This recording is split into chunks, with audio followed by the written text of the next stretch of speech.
No revenues earlier this week. Okay, we're ready to go, Brian. Thank you. Where would I like to be?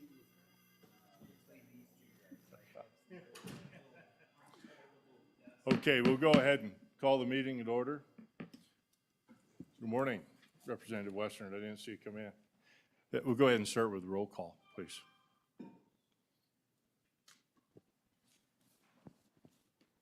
Senator Beitman. Here. Senator Cooper. Here. Senator Rothfuss. Here. Senator Wasserberger. Excused. Yeah, excuse me. Representative Baer. Here.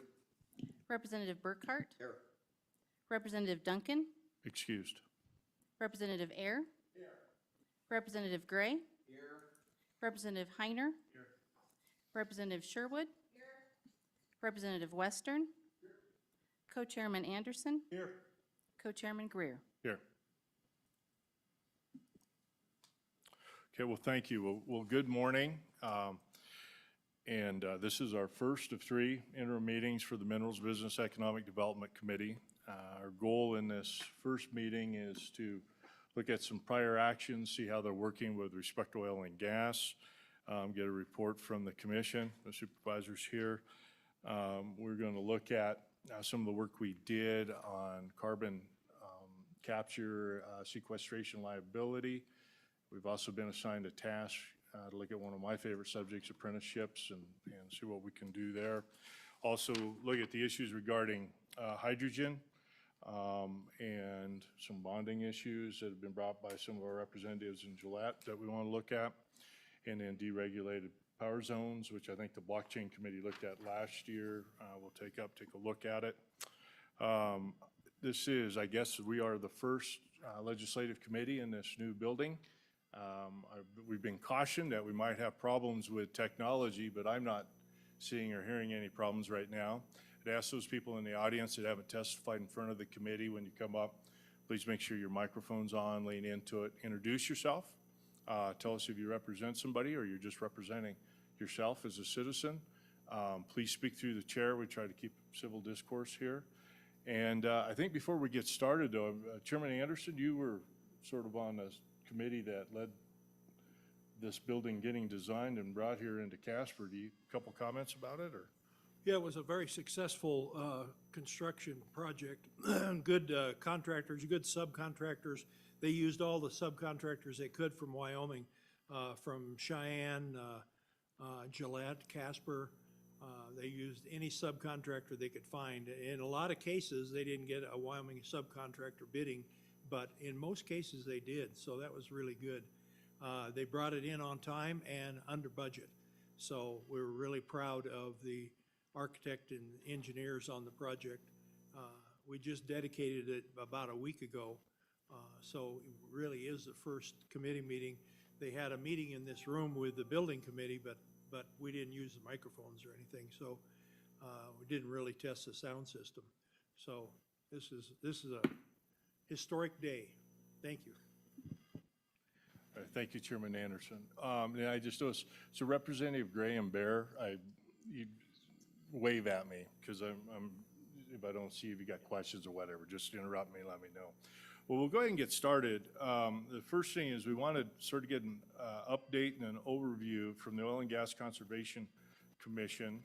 The supervisor's here today, and I don't know if representative from the Petroleum Association of Wyoming is going to join or speak separately. It's fine with me, however you want to do it.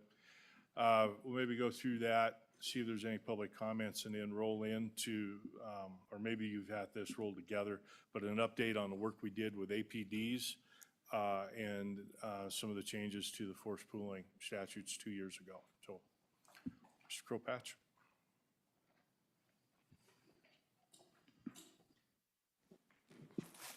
Thank you, Mr. Chairman. My name is Tom Kropatch. I'm the Oil and Gas Supervisor for the Oil and Gas Commission. Thank you for the time this morning to present on the background of the Commission, operations and overview. I did provide some meeting materials to the committee prior to the meeting, so hopefully you've got a copy of that. I don't necessarily need to speak to that, but we'll reference the org chart and some of the information that was provided in that presentation, and it's just kind of a PowerPoint print off. So hopefully you've got copies of those. If not, I've got some copies I could pass out if someone needs one, but should be available electronically as well. So Mr. Chairman, prior to jumping into that first item on the agenda, I wanted to take just a moment to thank our commission staff and to describe for you, the staff at the Oil and Gas Commission. I don't think we do this often enough, but our staff are invested in their jobs. They care about doing a good job for the state, for the industry, and for the people of Wyoming. They're knowledgeable about the statutes and the rules, and they know how the industry works. And so they understand the work that we do impacts the industry, but that it also impacts the state and interest owners, and it impacts private citizens. And every day they're out there trying to do the best work they can for those who have an interest in the work that the industry does. And they do so effectively and efficiently. And so for their patience this past year during the transition time at the agency, and also for their work during the pandemic when many of them had to work in the office because we still do so much on paper, I just want to acknowledge our staff. So Mr. Chairman, to kind of get into the topic, I did summarize the statutes that govern the commission and the commission and the agency in the information I provided. So the Conservation Act is kind of our main act that we implement. Those are statutes 30-5-101 through 30-5-128. And that created the commission and the supervisor positions. It authorizes the hiring of the staff and directs the commission to prevent waste and protect relative rights. Within these statutes, the commission and the staff are authorized to take such actions as enforcement of the statutes and the rules. We're authorized to charge fees, create units, require permits for drilling, and so on. Wyoming Statute 30-5-103 created the commission. The commission is comprised of the governor, the director of the Office of State Lands and Investments, a state geologist, and then 2 at-large members with experience or knowledge of the oil and gas industry. That 30-5-103 designated the state oil and gas supervisor as the ex officio director of the oil and gas conservation and secretary of the commission. And it further states that with the concurrence of the commission, it's within the supervisor's authority, and it shall be his duty to employ all personnel necessary to carry out provisions of the act. Wyoming Statute 30-5-108 instructed the commission to appoint the state oil and gas supervisor, and it authorizes the commission to appoint other employees as are necessary to assist the commission and the oil and gas supervisor to discharge their respective duties. So, Mr. Chairman, although I'm not new to the commission, I've been at the commission for almost 12 years now. I am new to the supervisor role, and so I think it's important at this time to evaluate how our staff is organized and functioning to make sure that we have the right roles, the right people in those roles, the right structure of our staff to ensure that we're successful as an agency. So with that in mind, I have provided an org chart within the materials just to kind of show how our staff is currently structured. And so you can see we're kind of split into 5 groups on that org chart. We have our legal group, which for agency employees, that includes 2 legal assistants, one of which is vacant at this time and likely not to be filled. When we were in the fight for operatorship, we had significant numbers of hearings and applications being submitted to us, and at this point in time, those have dropped with the new rules on APDs, and so we think we can complete that work with just 1 legal assistant. We also have an attorney assigned to the agency from the AG's office. They're not shown on that org chart, but we do have an attorney in our legal group. And then the engineering group consists of 4 engineers. Engineer 2 positions is how they're classified at the agency. 3 of those are currently filled, 1 is vacant. For the past 8 or 9 years, those positions have been managed directly by the oil and gas supervisor, although prior to that, the agency did have an engineering manager in a role that provided oversight of that group. I think in 2014, that engineering manager position was reclassified into the deputy supervisor at the agency. Sorry, I got around to technology. Supervisor, just as we look at overall staffing issues around the state and with salaries, workforce all the way around, I see just a few vacancies here. That's not too bad, but, my concern, like we see Department of Environmental Quality, it's a concern, that we're not properly staffed to be able to perform our regulatory functions or be efficient for industry to be able to move forward. And I just, to the extent you want to share, I'd like to know, are there any concerns that you have? Is there anything that we can help move forward with it? I can recall 10 years ago where we changed the definition of the qualifications for the supervisor because we could not find qualified candidates. And so that fit within that category. Anything like that you're seeing with your engineers, making sure we got the right people in place, that you're able to hire good people? Mr. Chairman, we do see that in certain positions. Engineering is one of the groups that we do struggle to hire with. We do compete directly against industry for the engineering staff and for our inspectors. Those are the two groups that we generally have a significant issue finding people. And as you could imagine, Mr. Chairman, the industry pays their people high salaries, and it's hard for us to compete with those. We try to offer a favorable work-life balance and stability in their in the job when they're with the commission, but it can be hard to compete with the industry salaries. And so, for an example, the inspector, the engineer that's vacant right now. Oh, there it is. So, Mr. Chairman, I think the YDOT would like to have your success at hiring YDOT and the Highway Patrol. They're way behind what you are. Mr. Chairman, and Senator Anderson, we've been lucky with the three engineers that we have now. They're knowledgeable, they're hard workers, they're quick at the work they do. The person that we did have leave the vacancy, that person left in early January for a local industry company. And so that's been open for 3 months or so now, and we've had I think maybe we've had 2,500 views of the posting on the webpage. We've had 4 applicants that were qualified and had any kind of oil field experience at all. And so we've talked to a couple of those. Some of the people are asking about, salary increases, annual bonuses that we offer, the things that industry offers many times to their people. And so we haven't had any luck at this point in time filling that position, but we're actively looking. Supervisor, just so the committee understands, the whole commission is funded by industry, correct? That's correct, Mr. Chairman. The conservation tax covers all the costs associated with the commission. Now, are your pay scales, everything follows under A&I, so your recruiting follows the same way as you do for Department of Workforce Services, YDOT? Am I understanding this correctly?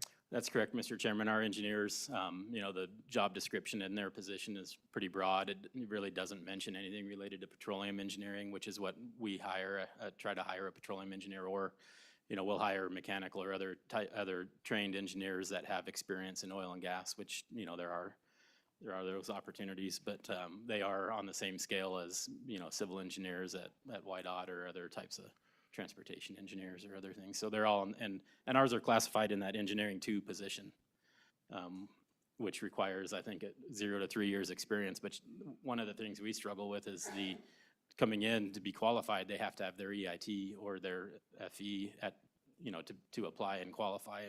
And that can be a struggle for us. Sometimes we could hire an engineer right out of college. They may not have their EIT yet, or sometimes the engineers in the industry don't have their licensing, and so we struggle to find that. Yeah, so I have a bunch, I call it a murder of engineers working for me right now. So you're telling me that you're recruiting petroleum engineers, but at the same wage rate as a civil engineer? That's correct, Mr. Chairman. Okay. Have you visited with A&I about that, or?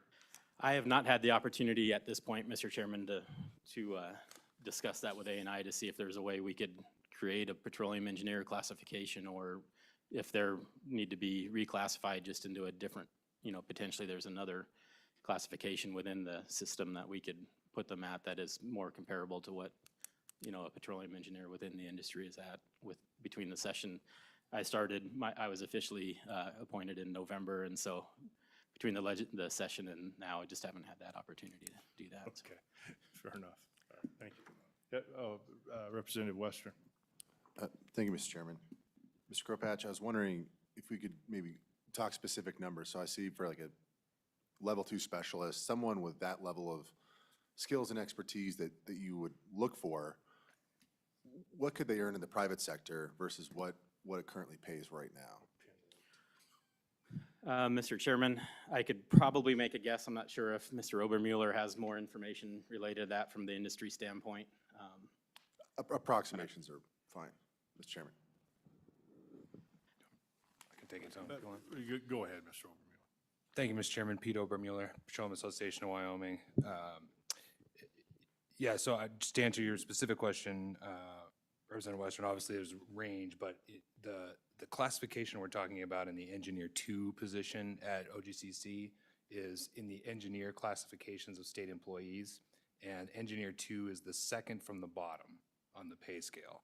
And their range on Engineer 2 is from about $4,400 to about $5,700 monthly. In the private sector, I don't have it broken down by monthly, but you can do it, the quick math. You know, it's certainly, just looking at Bureau of Labor Statistics data, it can be as much as 160 annually.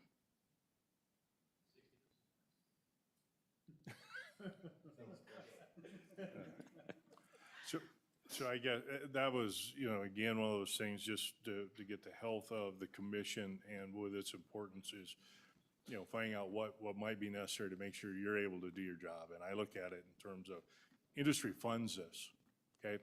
Yeah, Representative Heiner and I were having a discussion last night, and the legislature builds a sandbox. You guys play within the sandbox. We need to make sure you've got the right tools in there. And so, Mr. Chairman? yeah, go ahead. Maybe this is primarily what I was going to talk about anyway, since we're on the topic. I'll just cover this stuff and then I. The more efficient with our time, the happier my Yeah. co-chair is, so. Yeah, so I won't leave, yeah. But I appreciate it. I think you all understand it, but just to put the point on. So Engineer 2, I mentioned, is second from the bottom. I think it's probably more appropriate for these engineers to move up 3 places to the staff engineer. Now, we don't really need you all to do anything about that. A&I can do that, but it does end up coming to appropriations, even though it's a self-funded agency. And by self-funded, I mean my members pay for it. And we support moving in that direction if we can't have an actual petroleum engineer. And the reason why that's important is the supervisor mentioned 2,500 hits, but this is what they see when they look at that. The distinguishing characteristics of this level is complete a variety of engineering tasks of moderate complexity.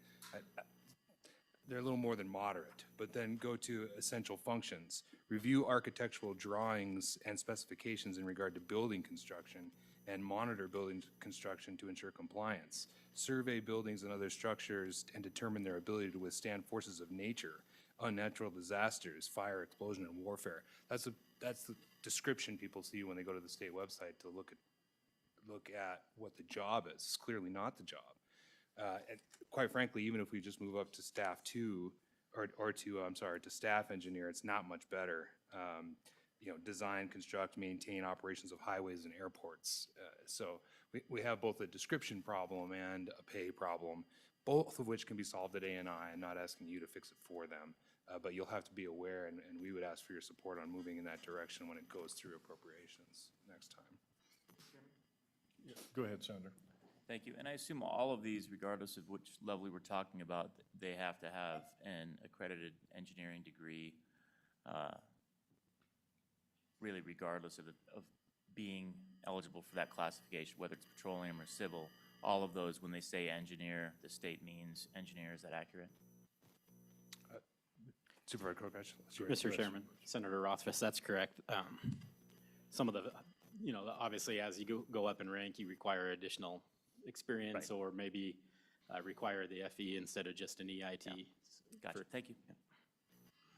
Mr. Chairman, just to follow up on Yeah, Senator go ahead, Rothfuss. Mr. Obermueller. I'm sorry, Go ahead. Mr. Chairman. I just want to note that perhaps working with the supervisor to create a different classification that's more suited to OGCC would help with that, per his conversation about he could hire people that could do the job, but for not having this or that thing that they're moving toward. And just trying to fit a round peg into a square hole in these classifications. Mr. Chairman? Yeah, go ahead. So do you have to start them at engineer two by rules or something, or could you start somebody as a staff engineer? Mr. Chairman, Mr. Co-Chairman, we are stuck at the engineer two position right now. We can do a job content questionnaire, which is what the process is at A&I to get it reclassified. So we could fill out the paperwork that describes their duties, what they do for the agency, and A&I could re-examine that and see if it still fits in the engineer two position.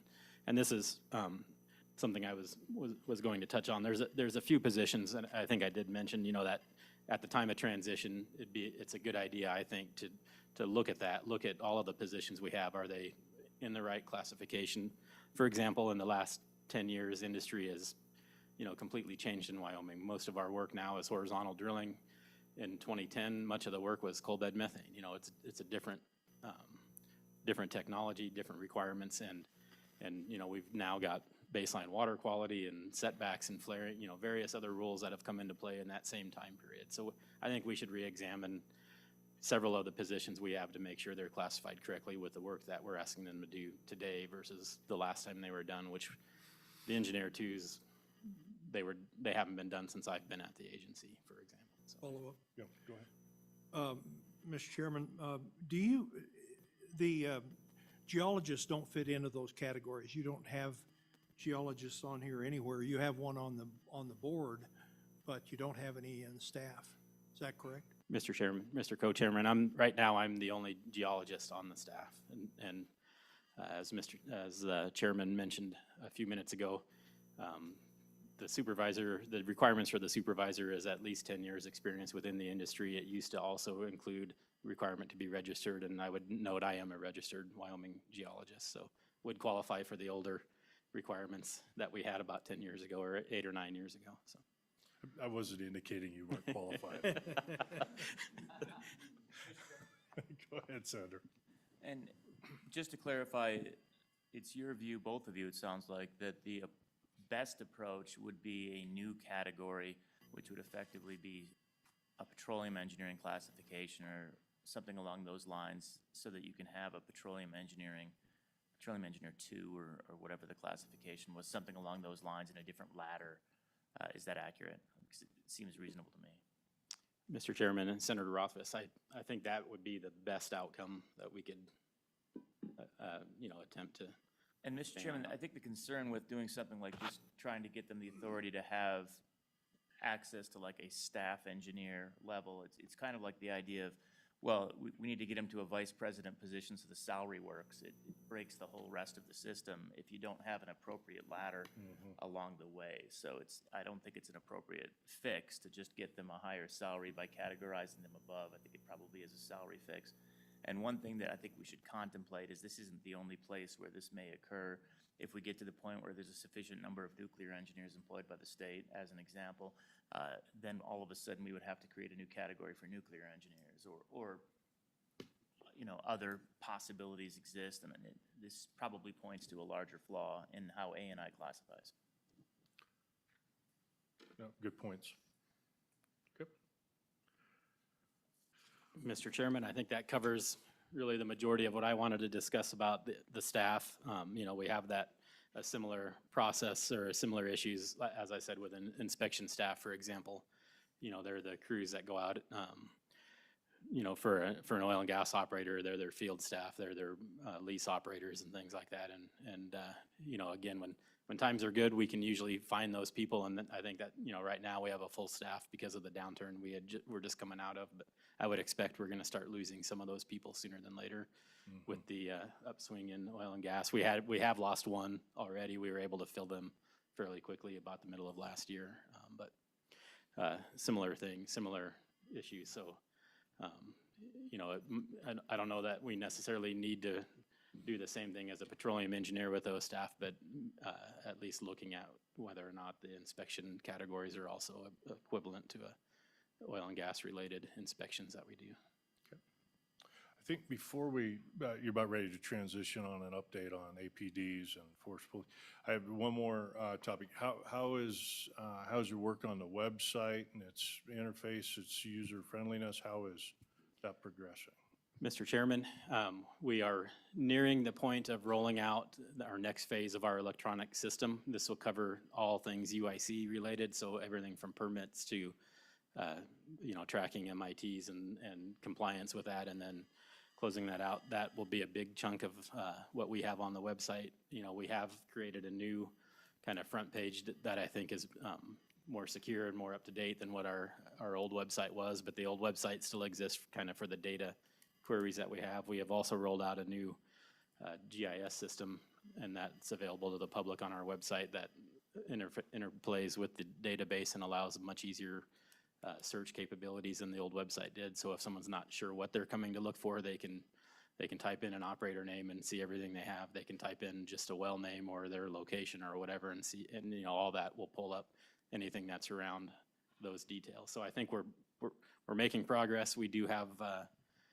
what we think is maybe about another year to year and a half left of that total development. We're in needs assessments on completion reports and all the other forms. So as we bring those online, we'll retire more and more of the old website and move it into the new system and the new search capability. Time frame on that? I've noticed with IT, like electronic filing in the court systems, taking 30 years. So, Mr. Chairman, I hope we can do a little better than that. We think we do have, we did appropriate what we think is the last amount of funds we'll need to do the development in this budget that'll start on July 1st, but we think we'll be done by hopefully mid-2023 with that development. And that, that's tying up the loose ends at the end. As I said, the UIC is the last big project that is kind of all-encompassing. The remainder is development of the single forms, like a completion report or a sundry notice, and so those will go a little quicker and rollout will happen as we go through. So. Good. So I think before we move to the next topic, because I know there's some folks that are probably going to want to speak to that when we get there, I just, committee, so I'm like really assigning this committee a bunch of things to do because I won't be here to help you. But Supervisor, would you be able to meet with A&I and talk through, what Senator Rothfuss was talking about, some of these issues with A&I? And I guess my thoughts is if you're not getting anywhere, because we're not afraid to bring legislation to fix something if they're not going to do it within their rules. And so could you keep the committee just updated on it? And I think Senator Rothfuss's point is that as there may be some other areas, especially if we start to develop in the nuclear fields within the state, it's going to be some real issues. Yeah. We actually brought legislation, I think, 2 years ago to create a circumstance where the treasurer's office could be hiring Yes. blockchain experts exclusive of the system. That was vetoed and worked out theoretically through A&I, but it just points to the larger problem of any time we have any advanced technology needs, any advanced market needs, anything that's outside of the traditional, we struggle. And so we can't facilitate these types of development if we don't have the flexibility within A&I to recognize that not everything fits in the same bin. So I think it's well worth our time to look at and help out if there's any imminent needs. Yep. Mr. Co-Chair? Mr. Chairman, I think that nuclear engineer is a real concern, but I suppose that would come under DEQ, not this group. So we'll work that from that angle. Thank you. Yeah, So, okay, so our next meeting is June 26th, 27th, 28th. Yeah, Brian knows, he's double booked. Do you think you could give us just a quick update on how it's going with A&I for that meeting? Mr. Chairman, I will do so. Yeah, Senator? And while we're putting that on the agenda, maybe we should hear from DEQ, and maybe we should also hear from Division of Banking on the same question, because they all have the same concerns where they struggle when they go to the open market to hire the people that they need to hire based on A&I challenges. So perhaps we just reach out and say, do you have anything to say? I know we've had the discussions over the years with DEQ, and as we talk about expansion of agreement state status. Yeah, If exactly. you recall, we appropriated or Yep. asked for an appropriation Yep. to be able to make that move. So, good points. Yep. Okay. Okay, why don't we go ahead and then move into the next component, which is an update on the work of this committee of 2 years ago, 3 years ago? Okay. And we will take public comment after your report on this particular topic. Mr. Chairman, would you like me to do force pooling and APDs together or separate them out? You do it the best way that keeps our attention. Okay, well, we'll start, Mr. Chairman, with force pooling. I don't think it'll be a long topic from my standpoint, but I will provide some statistics and how things are going from the commission standpoint there. So, Mr. Chairman, as you mentioned, July 1st, 2020, the statute revisions were implemented on forced pooling, or what we would call at the agency statutory pooling. The quick summary of what changed, really, the pooling, there is an expiration added into the statute, so pooling orders would expire if operations are not commenced after or within 12 months of the issuance of the commission order. Considerations were added in the cost recovery and risk penalties for unleased non-consenting owners. So those owners received some reduced risk penalties. And then during the cost recovery period, those unleased non-consenting owners were awarded a royalty interest, and that would be equal to either the greater of 16% or the acreage-weighted average royalty of the lease tracts in the unit. And then upon full payment of recoverable costs, the non-consenting owners are offered the opportunity to participate at that point as either a working interest owner, or they can continue to receive the royalty interest that was assigned. And the producer then at that point would have to notify the commission of what their selection was. So since July 1st of 2020, the commission has heard 295 pooling applications. 225 of those, or 75%, have had no on-leased minerals within the DSU, or the drilling and spacing unit. And so 75% contained or 75 of those contained on-leased minerals, or 25% had on-leased minerals out of the 295 the commission heard. So if we look just at those 75 that contained on-leased minerals, the average amount that was on-leased within those DSUs was 9.5%, which is about 120 acres or so if the DSU is at 1280. And then the average royalty that is assigned to the on-leased owners in those 75 applications was 17.36%. So the average royalty is slightly higher than the statutory minimum of the 16%.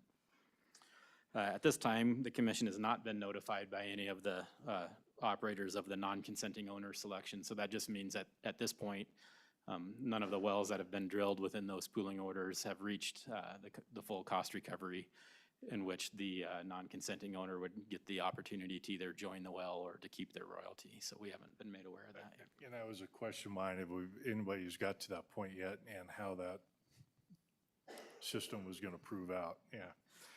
Yeah, Mr. Chairman, with the downturn, for a significant portion of time, for roughly a year or so after the statute changes that were implemented, there wasn't much activity within the state. So it wasn't until, midsummer of 2021, July or August timeframe, that we really had, the rig activity start to pick back up again. And so many of these probably have only been drilled and completed for less than a year now. Of note, at the April 2022 commission hearing, so just last month at the commission hearing, the commission did vote to approve a final rule on statutory pooling, just to help clarify some of the details in the statute. And so what the rule does essentially is clarifies the expiration of pooling orders. The expiration in the statute is in 30-5-109 Part F, which deals with pooling of the interests. And then 30-5-109G is the cost recovery and risk penalty section. And that did not necessarily include an expiration date, but it could be construed that Part F which is the pooling order, is both parts of that, and they would both expire. So what the commission determined was, once you pool the interest in the DSU, as long as a well is drilled under that valid pooling order, then for future drilling, those interests remain pooled, which just kind of makes sense, right? You're not gonna, the interests don't unpool for the next well. And so as long as the valid pooling order was there when the well was drilled, those interests in the DSU remain pooled. But if an operator wanted to drill a subsequent well within the DSU and didn't have everybody voluntarily join, then they would have to apply to the commission for cost recovery and risk penalties on each specific well, so that they couldn't, so that they couldn't pool parties in the DSU and then never ask them to join another well and just apply cost recovery and risk penalties because the first well had it. They have to ask for that for each single well that gets drilled in the DSU. So it allows the interest owners opportunity to join and get, if there are unleased owners, then get the AOR that would be assigned to them. Mr. Chairman, Yeah, go ahead. did I understand you to say that 16% is a minimum? It isn't what they have to do, because you have an average of 17.36, so obviously somebody's paying more than 16%. So there's a negotiation on the 16%, but that would be the minimum anybody could do. Mr. Chairman, Mr. Co-Chairman, the way that acreage weighted average royalty calculation works is if there's unleased minerals in the DSU, the operator who's applying for pooling looks at what the actual royalties that have been assigned to the leased acreage, calculates what that percent is. If the percent is less than 16%, then the unleased owners automatically get the 16. But if the leased acreage within the DSU has royalty rates that average higher than 16%, then they're assigned that greater number. So hopefully I'm explaining that so it makes sense, but Mr. so the Chairman, 16% would be the floor that follow they up, could get. but there's not a negotiation on it, it's all just math, huh? Mr. Chairman, Mr. Co-Chair, that's correct. It's just what the other leased owners have received, and then they provide the average of that at our commission hearing, and then we assign what that should be to the unleased owners. Good. Representative Heiner. Thank you, Mr. Chairman. Could you explain a little bit about the non-consent? If there's a dry hole, they are not obligated to any of the costs of drilling the well, so they don't carry any of the risks. Is that right? Is that why we have the penalty for not carrying any of the risks? Mr. Chairman and Representative Heiner, the only costs I think associated with that then would be, the cost to drill. So the further cost of completions and production equipment and those things would not be carried. But obviously if there's no production, there's no cost recovery. And so then if someone didn't participate in the well and the operator is carrying those risks, then the operator has incurred all of that on their own. And that's why on the backside, if there is production, they do get the higher percent for cost recovery, because there is always the risk of a dry hole that they wouldn't recover any costs on. So for a royalty owner, there are some advantages to going non-consent if he believes that there's going to be a dry hole, because he doesn't carry any of that risk. He's not obligated to pay any of the costs of drilling. So this is it correct? That's why there's that additional penalty if they do go non-risk, that they have to give up some of that revenue. Mr. Chairman and Representative Heiner, that's correct. Thank you. Go ahead. Mr. Chairman, that's the summary I was going to provide on the forced pooling. I'd be open to any other questions. Committee, any questions on that issue? Why don't we roll into the update on the APD?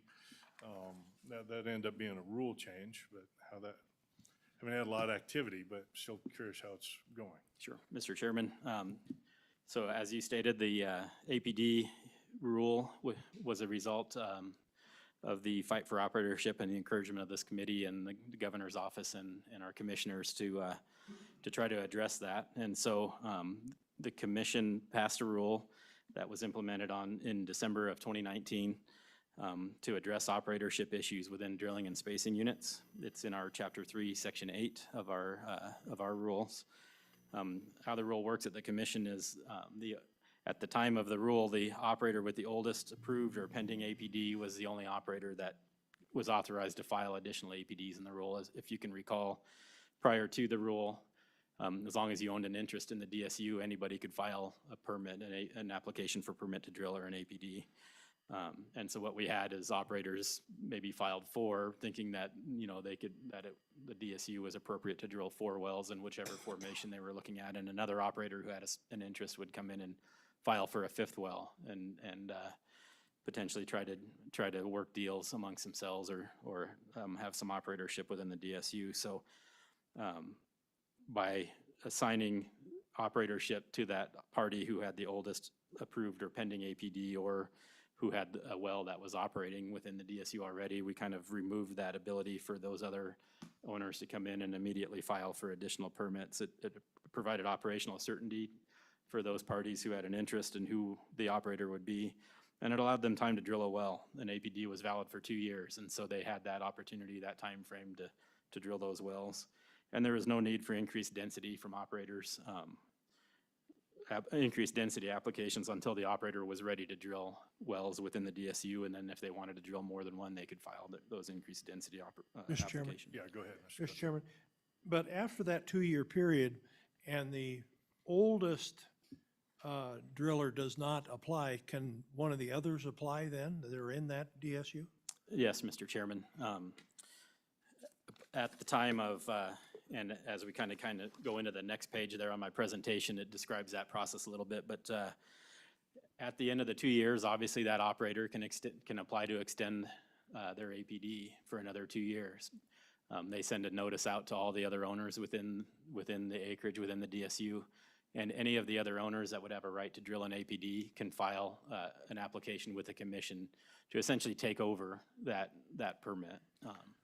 And So I think, where things have been pretty quiet for 2 years, okay?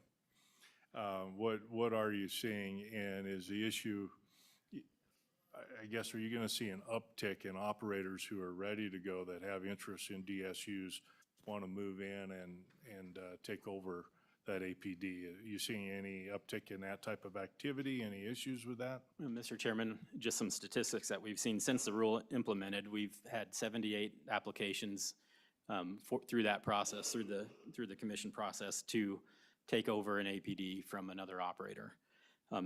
70 of those to date have been resolved, so we have 8 pending with the commission right now that are in that time frame of between application and hearing. 60% of the 78 that we have been withdrawn. So that just means they filed the application, they got together between the operators, and they worked it out amongst themselves. So the majority of them, which was one of the goals of the commission in the rule, was to require the operators to talk amongst themselves and actually work it out, because we thought that would be the best resolution, instead of having the commission have to step in and decide. If the 2 parties that were involved in the situation could work it out, we thought that was the best way. So 12 of the 70 that have gone in front of the commission did approve transfer to the new operator. So 12 of those have been heard in front of the commission. The commission approved every one of those to transfer to the operator who wanted to take over a permit. Mr. Chairman, Yeah. I still have a question about those other leaseholders that are in that DSU. If there's 4 of them in there and the original guy does not apply, can any of the 3 apply, or does it have to go on seniority then also? No, Mr. Chairman and Mr. Co-Chair, any of the other owners, however many there are, could apply at the time of the APD renewal. They all get notice on that renewal, and they could all submit the application. And if more than one applied, the commission could have multiple parties in front of them, requesting to take the permit. And I did provide on page 8 a few details about what the commission would look for in trying to determine who should be granted that permit. Things like how many wells have they drilled, what's the status of their federal permitting, how much acreage do they have within the DSU. So there's some criteria that the rule details that the commission would look for. And then, there's the catch-all of anything else that may be pertinent they can supply and the commission can consider. So out of all of those that have been transferred to a new operator, 7 wells so far have been drilled by the new operator that the permit was assigned to. So And of note, out of all of them that have been transferred, none of those transferred permits have expired yet. So they're all still available for that transferred operator to drill if they wanted to. And so, Mr. Chairman, your comment on, are we seeing a ramp up? We may, some of these additional wells may get drilled here soon. You know, again, the downturn kind of put a damper on what was going on for about a year or so. And so we may start to see some of these, some of those drilled wells get, some of those transferred permits get drilled. So, a couple other statistics and maybe one other thing on how the rule works. If we transfer a permit to a new operator, they get obviously 2 years. The APD is valid for 2 years. If they don't drill within that for their 2 years, then the original operator, the person who had the permit that had it taken away and transferred, gets the first right of refusal to refile an extension. So if the new operator does not drill, then the original operator gets their permit back if they want it and can drill the well. And any other owner within there can also apply at that time to take it, and the commission could hear who is the most appropriate, you know, which party is most likely to drill the well in the next 2 years and transfer that to that party. Based on the rule, we've seen an 83% reduction in APD filings. So, you know, that was one of the goals of the commission, was to reduce the number of permits just being submitted to hold operatorship. And we've also seen a 75% reduction in hearings because we had multiple, we either had hearings to increase density just so they could file more permits, or we had operators that were protesting each other's permits. And so we've seen a significant reduction in both of those. So Supervisor, is that a result of the rule change or the economic conditions, or both? And it's kind of my question is, we got this rule rolled out to try to fix a serious problem, and then the price plummeted with the pandemic. Sure. Mr. Chairman, we did see the rule rolled out in December of 2019, and we did see immediate reductions in the number of permits filed. So that there was about 3 months or so before prices really started to plummet, and we did see a reduction right away. I'm sure a little bit of it is also the downturn, but I think the rule did have the effect. We still saw through the downturn, you know, the operators renewing the one permit in the DSU that they needed to keep their acreage, and so we still see those permits getting submitted. We're averaging about 200 permits a month submitted to us right now. Many of them to still hold the acreage, but it allows in those scenarios to transfer because many of those are extensions on the permits, and so. Mr. Chairman, the 78 application permits we're talking about, are those on federal and fee leases, or are they just exclusive one or the other? Mr. Chairman and Mr. Co-Chair, I don't have the numbers, but they're likely, the majority are likely to be mixed minerals, so it'd be a combination of fee and fed and some state in certain scenarios. The majority of the APDs we see now are mixed mineral type APDs. Representative Western. Thank you, Mr. Chairman.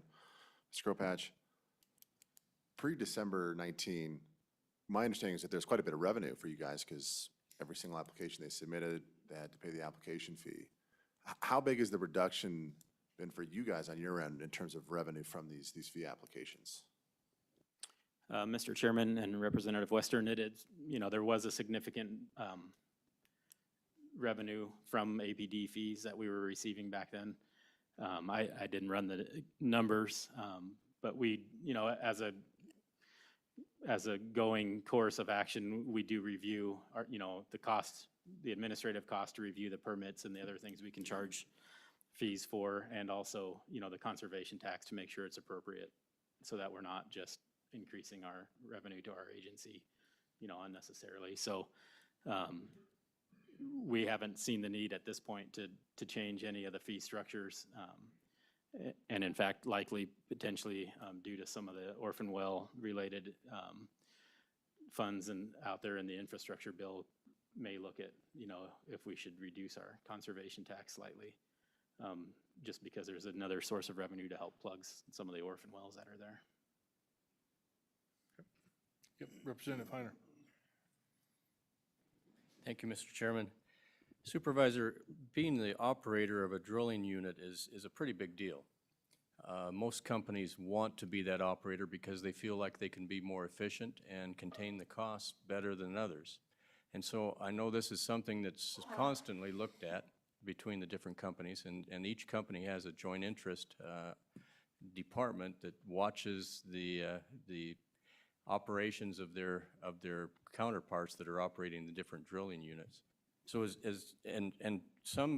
some companies, their costs are quite a bit higher than other companies. They have a lot more overhead and burden, and that becomes the rift between the companies in these joint operations all the time. So as you evaluate the change of operatorship, do you look at their cost structure, or is it just solely based on experience and technical abilities? Mr. Chairman, Representative Heiner, that could be a factor the commission would look at. They are required at the time of the hearing to have provided the AFEs and JOAs to the other operators and share that so that it is known what the cost would be, and so that operators have that ability to review that before the hearing on the APD transfers. But it's not necessarily the major factor. And like I said, what we've seen, especially when it's between some of those operators that are pretty active within Wyoming, is conversations between themselves to figure that out. We've seen in some cases some acreage swaps, so larger than just the DSU at interest within the application or with it for the APD, to try to just kind of stake out their different positions and not keep running into each other. So I think the larger operators, especially the ones that do want to be operating the DSU and operating the well, have those negotiations among themselves and work it out. The ones that have gone in front of the commission, typically we've seen are some of the private equity, smaller companies that were filing permits and then, in DSUs with larger operators. So, but the cost is a factor that could be considered especially if one seems maybe outside of what would be appropriate or typical that the commission would see for an AFE. Yeah, go ahead, Representative. Thank you, Mr. Chairman. So as a follow-up to that, Supervisor, we know that some of the larger companies would have a higher overhead and higher cost structure, and that becomes the argument as they come before the commission trying to change that operatorship.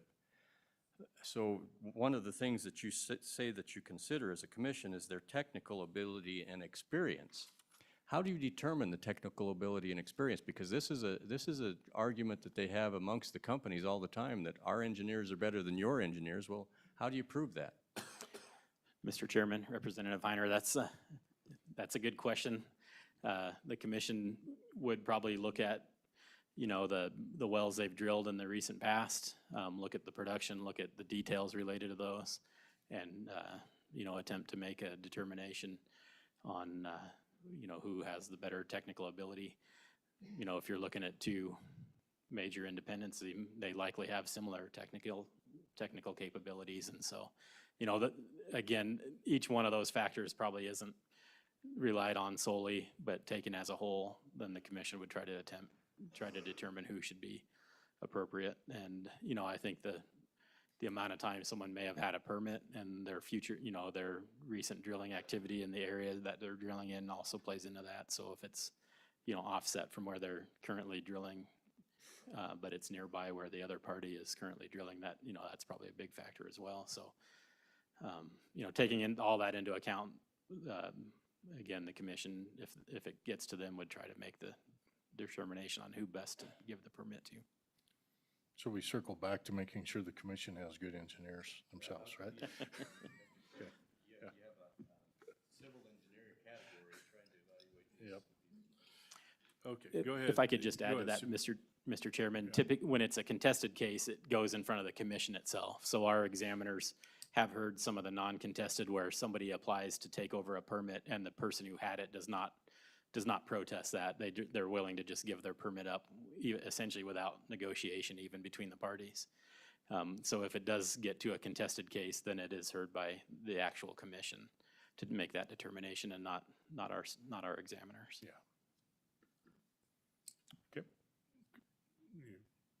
butt there?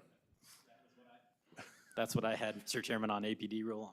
No, I think, yeah, Representative Bear. Mr. Chairman, thank you. Just a follow-up question to that last one. So are your inspectors, are they witnessing or providing testimony to the commission if there is a contested? Mr. Chairman, Representative Bear, as far as just, as far as putting input on like the capabilities of a different of the two operators that are involved. Mr. Chairman, generally that is just, that's information provided by the applicants or the protested party. So, you know, through their attorney and through their expert witnesses in front of the commission, which would be geologists, engineers, landmen, they would provide that information, and then the commission would have to weigh both sides. Right. Mr. Obermuller, you got any comments? You bet, Mr. Chairman. I'm glad you asked. Thank you.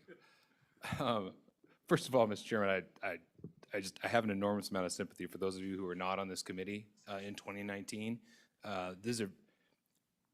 This is the most important, most boring stuff you've ever heard. And it's really, I'm listening to all this talk and thinking, if you weren't part of it in 2019, it just, you're really behind the 8 ball on it. And so I have a lot of sympathy on that. So I just want to take a step back from our perspective and just remind the committee of a few things, and then talk about what we were trying to solve back then, and did we solve it, is the question. So first of all, both the rule and the pooling legislation had to happen together in order to solve what was a problem, real or perceived at the time, of unleased mineral owners in particular, who get into a pooled situation, and on the other hand, permits that could be held theoretically in perpetuity without competition there. And again, the problem, real or perceived, was that there were some Wyoming landowners and mineral owners that were being held hostage to that system. That's what we were trying to solve for. I won't relitigate all those arguments, but that's what we were trying to solve for. So going in reverse order on the APD, what we were trying to remove the permit as the item of value. So even if, to your question about is it just the downturn or is it the permit rule, I would argue that, yeah, of course the downturn would reduce the overall volume of permits, but those would be permits to actually drill, people who wanted to drill. At the time, what we were solving for is that the permits themselves had held value. And so the operators that were trying to protect their operatorship had to file so many permits to protect their space. And that activity was going to occur whether we were up or down in the market, because the permit itself had value. And the rule removed the value of the permit itself and put the value back where it should be, which is in the commodity, in the resource. And so I think that we did solve for that. We wanted to return the OGCC to its core work, which is, of course, preventing waste, protecting correlative rights, and to be in a position, Representative Heiner, of trying to help adjudicate decisions in favor of production.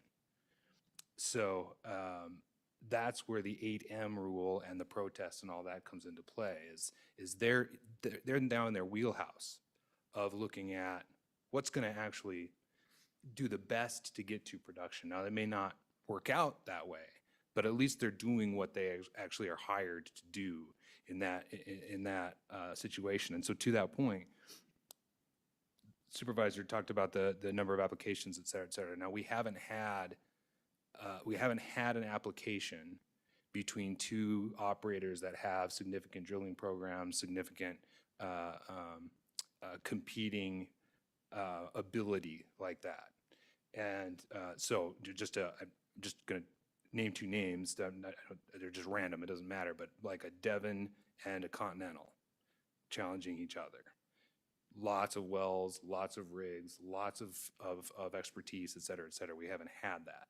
My contention, Mr. Chairman, is in part because of the rule, we won't have that. companies like that will work it out before it comes to the commission to have to try to decide, are Devon's engineers better than Continental's? That's a question that can't be answered. But again, going back to 2019, we set that up intentionally. So if we would have just followed North Dakota's model is whoever has the majority ownership in the DSU gets it. That's it. And we decided we didn't want to do that. We wanted to allow for smaller operators to be able to play in the space. And so we set up this system that does have a little ambiguity in it, and it hasn't been tested it hasn't been stress tested, I should say. It's been tested, but not stress tested. So in any case, on the second one, returning OGCC to its core work, I think we've done that. We wanted to protect positions.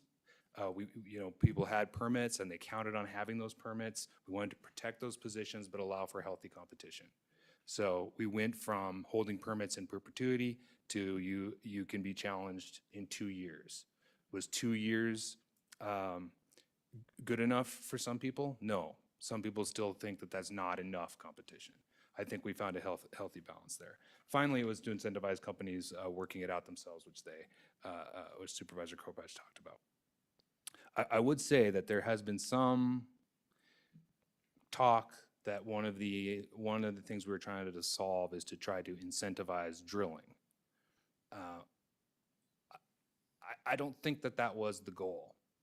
The goal was to create a regulatory structure that would lend itself towards focusing on the item of value, the commodity, and not on the permit. But there are too many external factors to say that this rule in and of itself would incentivize drilling. So I don't think that's a fair metric of it, is my point there. So then moving on to looking then back to the pooling, and then I'm happy to take questions. What we were trying to solve there is pretty significant concern among the members that unleased owners were not protected. We did not have a statutory royalty for unleased mineral owners prior to 2019. There were ways to make sure you protected your ownership and all of that, but we didn't have a statutory royalty like we do now. And so that was put in place in order to do that. Now, the last thing I'll say about that, Mr. Chairman, is again, this one hasn't reached the point where we've really tested what is the most novel and unique part of Wyoming's law on this, which is the ability for an unleased mineral owner to collect a check, a 16% or higher check during the cost recovery, and then they get to say, was that well or good? Was that well good or bad? And they get to look back and change their mind. I honestly don't know if that's a good idea. And it hasn't been tested yet. But that's when we really have to watch. And the unleased mineral owners get to decide that on every single well as it goes along. That look back provision is an extreme benefit to unleased mineral owners. So I will say this about being unleased. I think some may ask about the incentive to be leased or unleased. There is still a greater incentive to be leased than unleased today. It is much, much more, as someone said, 2019, it's much better. It's much more fun to sign the backs of checks than the front of them. So having your minerals leased, you just collect the checks, and that's fantastic. But I will say that we have tipped the scales from pre-2019, that there's more incentive to be unleased now than there was then. And so we'll see how that plays out over time, Mr. Chairman. Yep. Mr. Chairman, I have a question. I hear a lot of complaining about the 16%, that there's a group that would like to negotiate that rate, and there's a group that would like to just have it higher. Is there something, how'd we come up with 16%? Do you remember what happened on that? Mr. Chairman, Co-Chairman Anderson, thanks for that question. It basically, again, we modeled that part after North Dakota. We did not model it after North Dakota in total like we would have liked. Because in North Dakota, what they do is, for an unleased, again, we're talking about unleased mineral owners. So they had the opportunity to negotiate a rate and didn't take it for whatever reason. They didn't like it, they couldn't work it out, they got mad at each other, whatever it is. They couldn't work it out. They didn't know, there's all sorts of reasons why you might be unleased. But in North Dakota, what they do is, in that case, it is the operator's choice of 16% or the acre weighted average. In Wyoming, we tilted that towards unleased mineral owners and said the greater of the two. So my members had a little bit of heartburn of that, thinking that, well, that makes 16 is going to be the floor. And the supervisor's numbers bear out that that 16 is in fact the floor. Some will argue that, no, that makes it the ceiling because you have federal units at 12.5, now at 18.75 for some leases, and we should get out federal acres and all that. And they thought that 16 would be the ceiling. It has worked out the other way, as we suspected it would. In terms of the negotiation, they had the opportunity to negotiate, work out a lease, and then you've negotiated and you worked out whatever bonus and lease payment you have. These are just for unleased owners. Yeah, go ahead, Representative. Thank you, Mr. Chairman. Mr. Obermueller, the conception out there is that a non-consenting owner is distinctly at a disadvantage, and I'm not seeing that. I'm not. There are many major oil companies that go non-consent every day. It's an economic determination. You look at the well and what the possibility of a successful well is, and then they determine whether they want to carry that risk. And so for a mineral owner to go non-consent is a determination of the mineral owner, because if they become a working interest owner, they have that risk of carrying the cost of production, the cost of drilling, and it could be huge. We know these wells cost a lot of money. So my question is, do you feel that the non-consenting owners are being disadvantaged with this rule that we have right now to offer them this higher royalty rate, you know, the 16% or the average, without carrying any of the risk of drilling? Mr. Chairman, Representative Heiner, yes, I do agree. And just to make sure we're all on the same page, there's just so many terms to try to come to grips with. But so unleased, of course, is you've leased your minerals to a company, and then non-consent is in the drilling and spacing unit. Once an operator is established and they want to drill that area, they pool everybody together. And there are some, you have a choice. You can participate or you can not participate in that pool. And so the non-consenting are the ones that have not participated. So what the rule did is it said for unleased mineral owners in particular is you don't have to, you can just, you're protected. You can get paid for your minerals without consenting. So I totally agree. And there are other ways. Just because you're not leased to a company doesn't mean you have no options for leasing anyway. So there's sort of, you can take matters in your own hands, you can rely on the statute now to get paid, and you have the look-back provision and all of that stuff. So it certainly is better than it was. But in terms of if you have leased your minerals to a company and that company decides to non-consent, that doesn't matter to you as a mineral owner one bit. Whatever you worked out with, whatever arrangement you worked out with the company, if they decide not to consent, it's still the obligation of the operator to meet whatever contract you had with the landowner, whether they consented or not. So the royalty owner is protected in that case too. So it's a long-winded way to say that I think we've gone to great lengths to protect unleased mineral owners and non-consenting owners. Okay, I agree. So spent a summer on this issue, and there have been a few committee members that were here during that period of time. Mr. Obermueller and I had many firm conversations, I would say.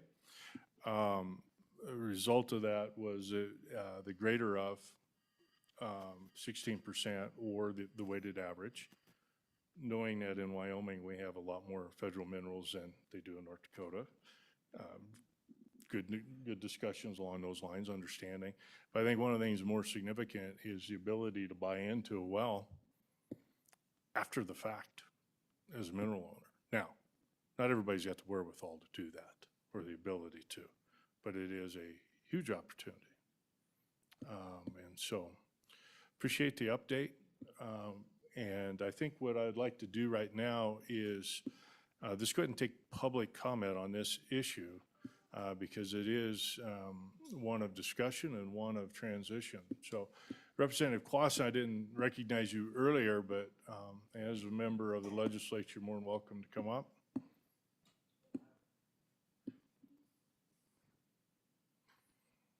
And just by a show of hands, does anybody else wishes to speak on either of these two topics so that I'm aware of? So one other person, okay, very good. Just trying to manage our time so we can fill our coffee cups up here in a little bit and take a break. Go ahead, Representative.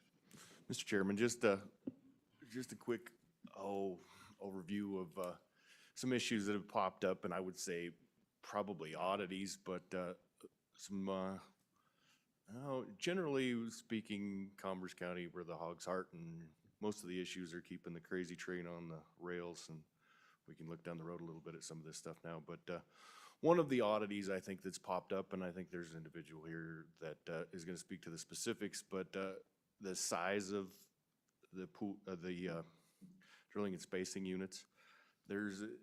I think there's been a little gamesmanship or rooms for gamesmanship when we look at the federal royalties going to, so if you have 3 sections of, let's say 2 sections in a normal drilling and spacing unit, and then there's 2 sections of BLM side by side, go into a 4-section drilling and spacing unit in certain instances to lower the forced pooling rate for unleased minerals. If there's a large percentage of unleased minerals, I think there's a little gamesmanship there, or at least a perception of some. And then, In Representative Claus, I think, so we've got our, we are going to have a presentation on exploratory, federal exploratory units. And looking through that presentation, I think there's, some of that will be discussed, it appeared to me from looking at. Steve's shaking his head yes in the back. So, okay, yeah, good points, thanks. Yeah, go ahead. Then Senator. just to be clear, we're gonna have a walkthrough of exactly what type of scenario Representative Clausen's talking about, because I wanted more clarity of what that was, but it sounds like we're gonna have clarity later. Yeah, so like everybody else, I have a life, but I did review the PowerPoint for the presentation that we're going to have later this morning, and it appeared to me that was going to be part of the discussion. But Great, thank you. We'll keep Representative Clausen We'll keep nearby. it handy, Yeah. sure, thank you. continue, Mr. Chairman? Go ahead. So that's one oddity that I think at least the perception's there, and I think there's people that are here to speak to the details of that. But the other perception or things I'm hearing, and it could be market driven, but a cooling of leasing in some of the most what would you would say traditionally most valuable positions. So there's some positions that were traditionally leased at the highest end with the highest percentages and the highest lease bonus payments that were currently, I would say, when I was working on this, we were looking at a little different dynamic, but several months ago, we're sitting on leased, and they were generally some of the most valuable assets. So there's at least a perception out there that there's been a cooling of leasing. And then the third, I would say, is the look down the road at forced pooling. So we have an oddity now with the new federal leases being at 18 3/4 and the old federal leases being at 12 3/4 with our system of pooling the entire drilling and spacing unit using the federal and the fee minerals as the average.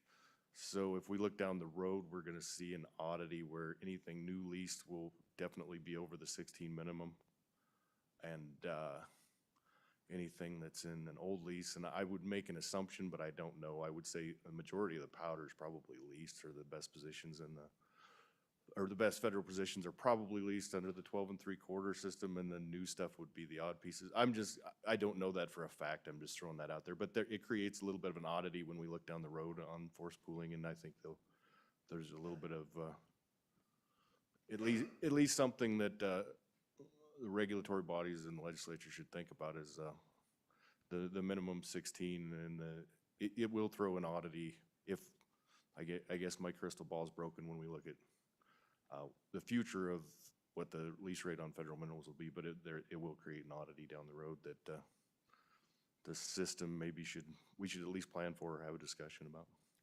So you're saying, Representative, that the actions of the federal government will have arbitrary repercussions upon people? Absolutely not, Mr. Chairman. Okay. I'm just keeping the crazy train on the rails and hoping to look down the road to look at some things that they aren't down the road, they're right Yeah, now. no, that's a good point. Okay. Any questions for yeah, go ahead, Representative Heiner. Thank you, Mr. Chairman.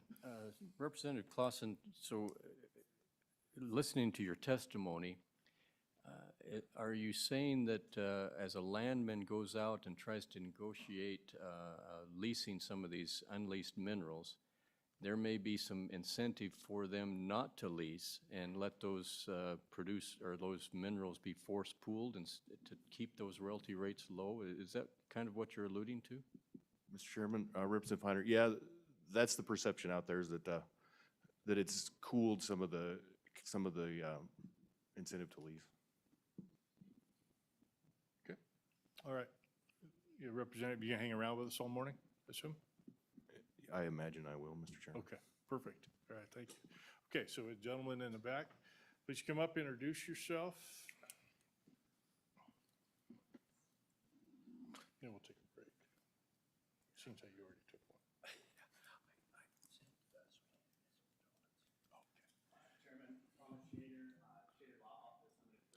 one. Yes, Tommy, if you make sure your microphone's on, green. There we go. Perfect, that's much better. Yeah.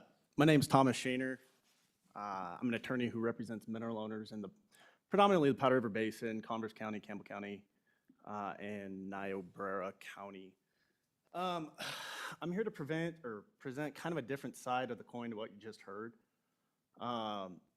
What is accurate, we can't look at force pooling, the statute, without looking at the permitting rules and regulations. So from our standpoint, once acreage is spaced and permitted, there is zero market to get those minerals leased to any other operator. So if you have operator A, they form a spacing unit, 1,280 acres or 2,560 acres, they're getting bigger. I can't, as an attorney, call their competitor and say, hey, I'd like to lease my minerals. I got offer A, it's 80% less than what you guys offered 3 years ago. You were paying $3,500 an acre and a 20% royalty. Now we're down to maybe it's 1,000 and 3/16, right? Representing these clients, it used to be I could make 5 phone calls. There would be 5 operators chomping at the bit to take that lease offer. Now it's 0. And that's the fundamental issue here, is there isn't any competition once the acreage is spaced and permitted.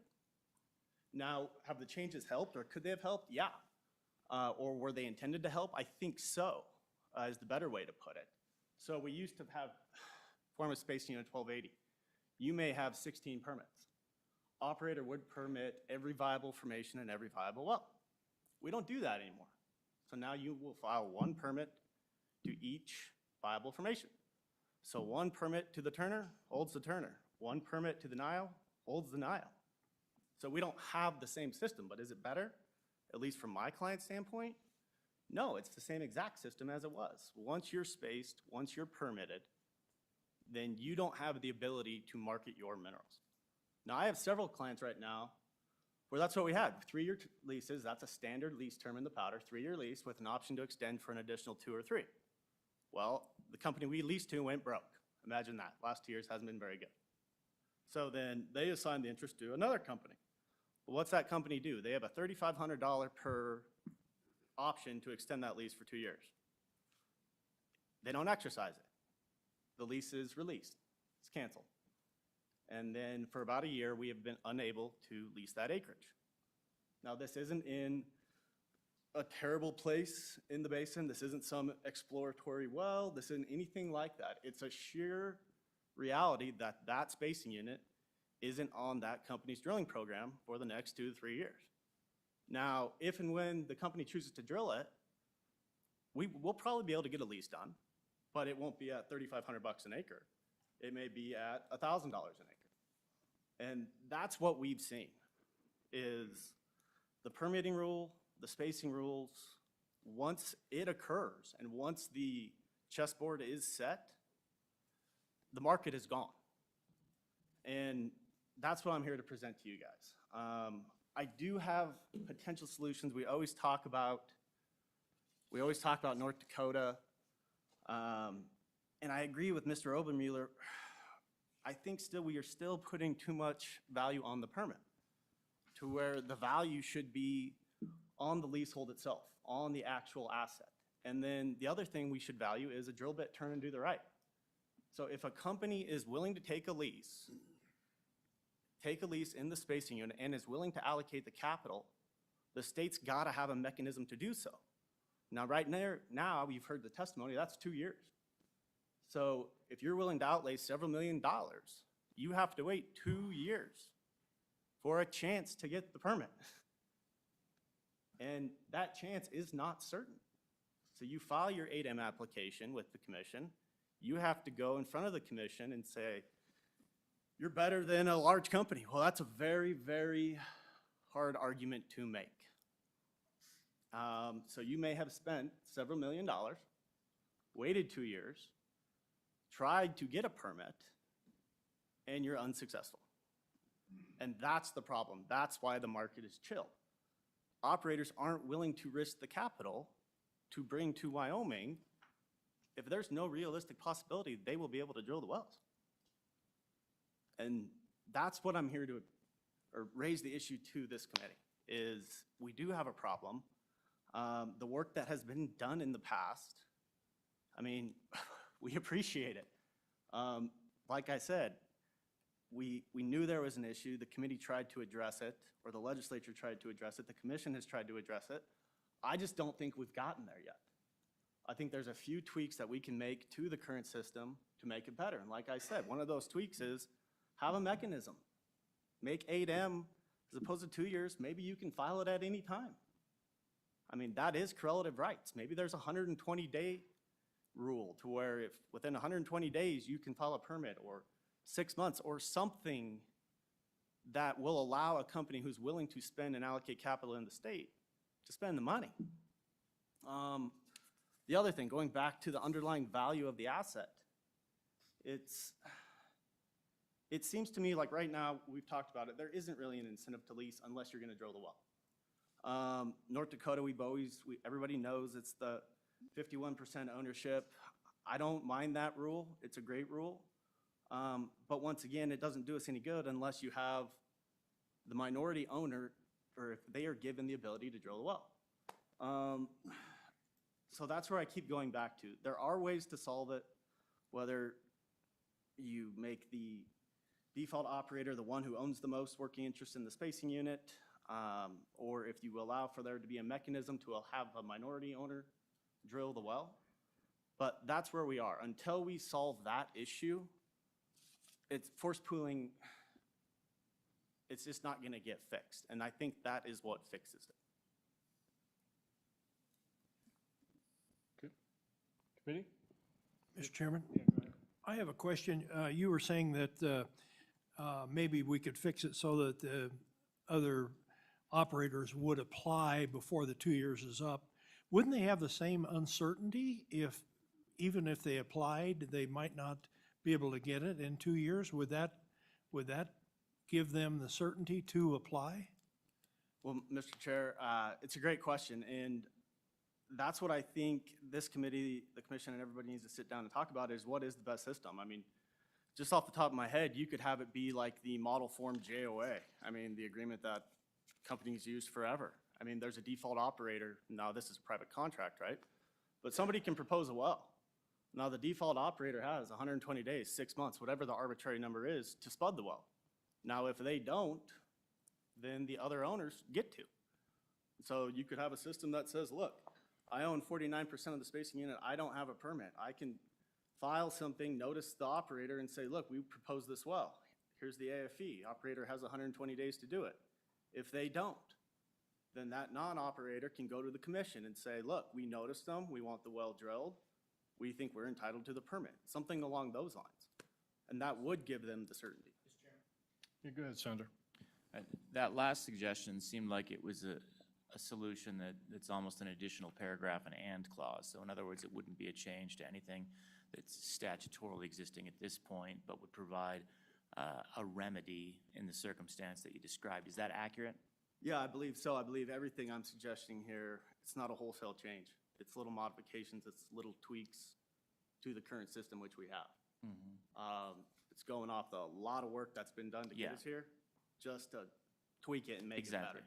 And Mr. Chairman, there's obviously a lot good about it, but if we're seeing a problem, I think that it's appropriate for us to try and find a remedy.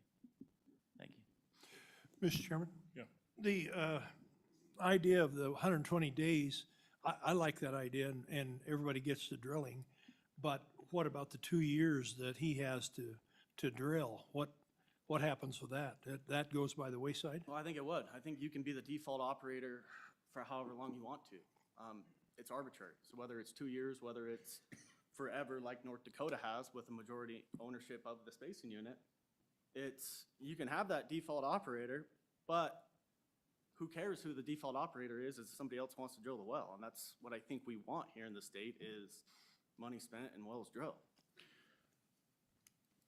So, Mr. Shannon, you think that would stimulate more capital into the state? It wouldn't drive the uncertainty of being able to plan, raise your capital, and then bring that in and stand up rigs because, you know, even when we're rocking and rolling in the state of Wyoming, our rig count is 37, 40. So have you considered that implication on industry being able to plan, raise capital, and move through systematically? Yeah, I've thought about it sincerely, and it's a tough one. And I go back to, 6, 7 years ago, I guess. There was a lot of operators, right? There was the big ones, there was the little ones, there was private equity, there was operators all over the place. But Mr. Shaner, there were a lot of operators, but there were very few that had drilling rigs that were able to actually do something. Right, but the other fundamental reality is we have very few drilling rigs right now. So I was looking at the rig count, and I counted 13 in the Powder last Friday. So price of oil is nearing $100 a barrel. I think it was 97 this morning. It hasn't been poor pricing. I mean, what have we been? We've had 6 months of at least $80 oil. We have very little activity in the state. Mr. Shaner, I completely agree. But how much is that is driven by federal action versus these changes that were made with respect to trying to undo book shelving and those types of issues? Yeah, respectfully, some of it is, but some of it isn't. You can look at certain operators, they have 3 rigs running. As we all know, there's hardly a spacing unit in the Powder River Basin that doesn't have federal minerals involved. So yes, you can run into a serious issue with federal minerals, especially if you're up north in the grassland, or if you took leases subject to the current litigation that's going on. But there are a lot of drillable locations in the Powder River Basin that have federal minerals.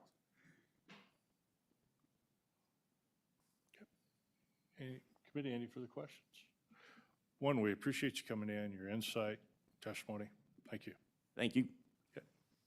Any further comments on the subject? Okay, what we'll do is this take a, 10, 15-minute break.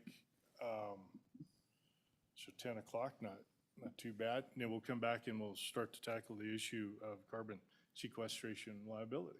So, all right.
Start back up. Yeah, it's.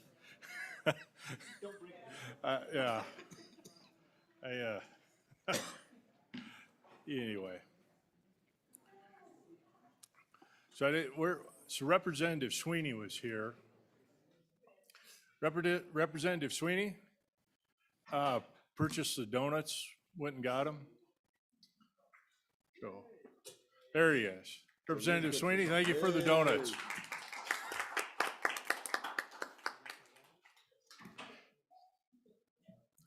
The general consensus was we found something you were good for.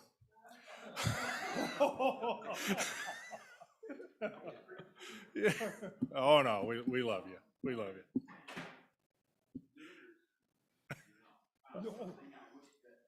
Okay. No, thank you.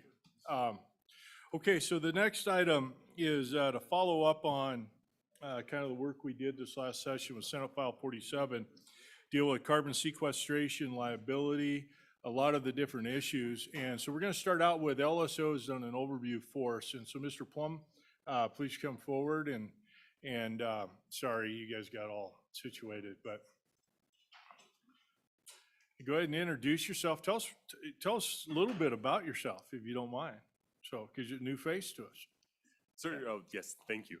Certainly, Mr. Chairman. Yeah, my name is Luke Plum. I'm a fairly new staff attorney for the Legislative Service Office. I started in August of last year, and so I made it through with everyone for the session previously, and now I'm assigned as the second attorney with Mr. Fuller, with Brian. So, yeah, so in terms of this topic for carbon sequestration, I did provide just the topic summary for carbon sequestration, and just provided a very general overview of the regulation of wells. And then I went into a little bit more detail to give a quick overview of 2022 Senate File 47. And so certainly in this topic summary, I do say, yeah, just that the EPA does oversee the underground injection control program. And you know, the state can receive primacy over all 6 types of wells. Wyoming and North Dakota are the only states with primacy over all well types. And specifically, I think important to this discussion were Class 2 wells, which are regulated by the Oil and Gas Commission, and then Class 6 wells, as I understand, are regulated by DEQ. And so just briefly, yeah, Class 2 wells, I think generally are used to dispose of water and fluids that are associated with the production of oil and gas. It can be the storage of liquid hydrocarbons, and the commission has the authority to regulate that underground disposal. And so when you're operating a Class 2 well, it does require a well disposal permit, which must be applied for. There's the hearing procedure before issuance. And Class 2 operators have to notify surface mineral and interested owners who generally are within a half mile of the well. And so then the commission does set rules for operation, including, you know, where the injected fluids can go. They have to remain in the permitted area. There must be well structural integrity, as well as construction guidelines, and then their overseeing of that.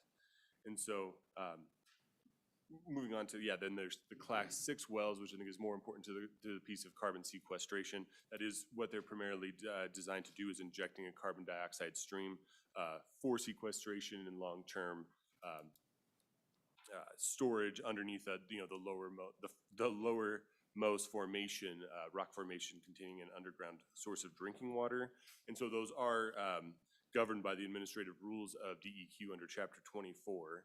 And there is, I believe the DEQ can grant a waiver for injection depth requirements or expansion into Class 2 type wells. And sometimes, yeah, a Class 2 well can be converted into a Class 6 well for whatever purposes that they are being used. And so then when operating a Class 6 well, injectors are required to get a permit from DEQ, and they are subject to the requirements of 2022 Senate File 47. The administrative rules do provide for how wells can be constructed, installation, operation, and then afterwards any plugging and post-injection site care, and especially if there's modification of any other well type to a Class 6 well. And then the primary exception to the rules is injection of carbon dioxide for purposes of enhanced recovery of oil or minerals, projects that are approved by the commission. But you know, those can come back under the provision of DEQ if the injector starts injecting carbon dioxide for purposes of long-term storage. And I just briefly mentioned North Dakota as a comparison, as they are fairly similar, it seems, in how they regulate these types of wells. The main difference I noticed was that both Class 2 and Class 6 wells are overseen by the North Dakota Oil and Gas Commission. But generally, that's just the primary overview that I did for those two types of wells and kind of the initial part of carbon sequestration. And so if the committee's ready, I will just briefly describe 2022 Senate File 47. Current law does already set a process by which carbon dioxide can be injected into underground spaces. And this act specifies that the injector of carbon dioxide holds title to the injected carbon dioxide until they receive a certificate of project completion. And during that time, the injector is liable for any damage that the injected carbon dioxide may cause. And so under this act, it authorizes DEQ to issue a certificate of completion to an injector who has finished all carbon dioxide injection. And that's under, 3511-319, that's sections A through C. And conditions for the issuance of a certificate of project completion, there are several. The primary one is the certificate cannot be issued until 20 years after the completion of the injecting project. The injector has to be in compliance with all storage laws. And they have to also have addressed all pending claims regarding the injected carbon dioxide. And it is not expected that the carbon dioxide will expand in any version, vertically, horizontally, or across any underground boundary that could endanger human health and safety. And any of the equipment, wells, facilities for the injected carbon dioxide have to remain in good condition, and the injection wells have to have been plugged and reclamation completed. And so if DEQ does issue that certificate of project completion, that is at the point under Wyoming Statute 3511-319D that the state will assume responsibility and liability for the stored carbon dioxide. The title and the facilities for the carbon dioxide are transferred without compensation, and then the injector is forever released from all regulatory requirements associated with the continued storage and maintenance of the injected carbon dioxide. And at that point, once the state assumes responsibility, it is DEQ who will manage and monitor that stored carbon dioxide unless the federal government takes over responsibility.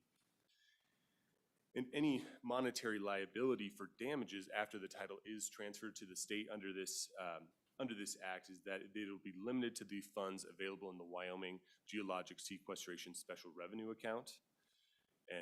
But this act also does authorize DEQ to expend any funds in that account for remediating mechanical problems with the injection wells, plugging and monitoring, or abandoning monitoring wells, and it also allows them to address any future claims associated with injected carbon dioxide.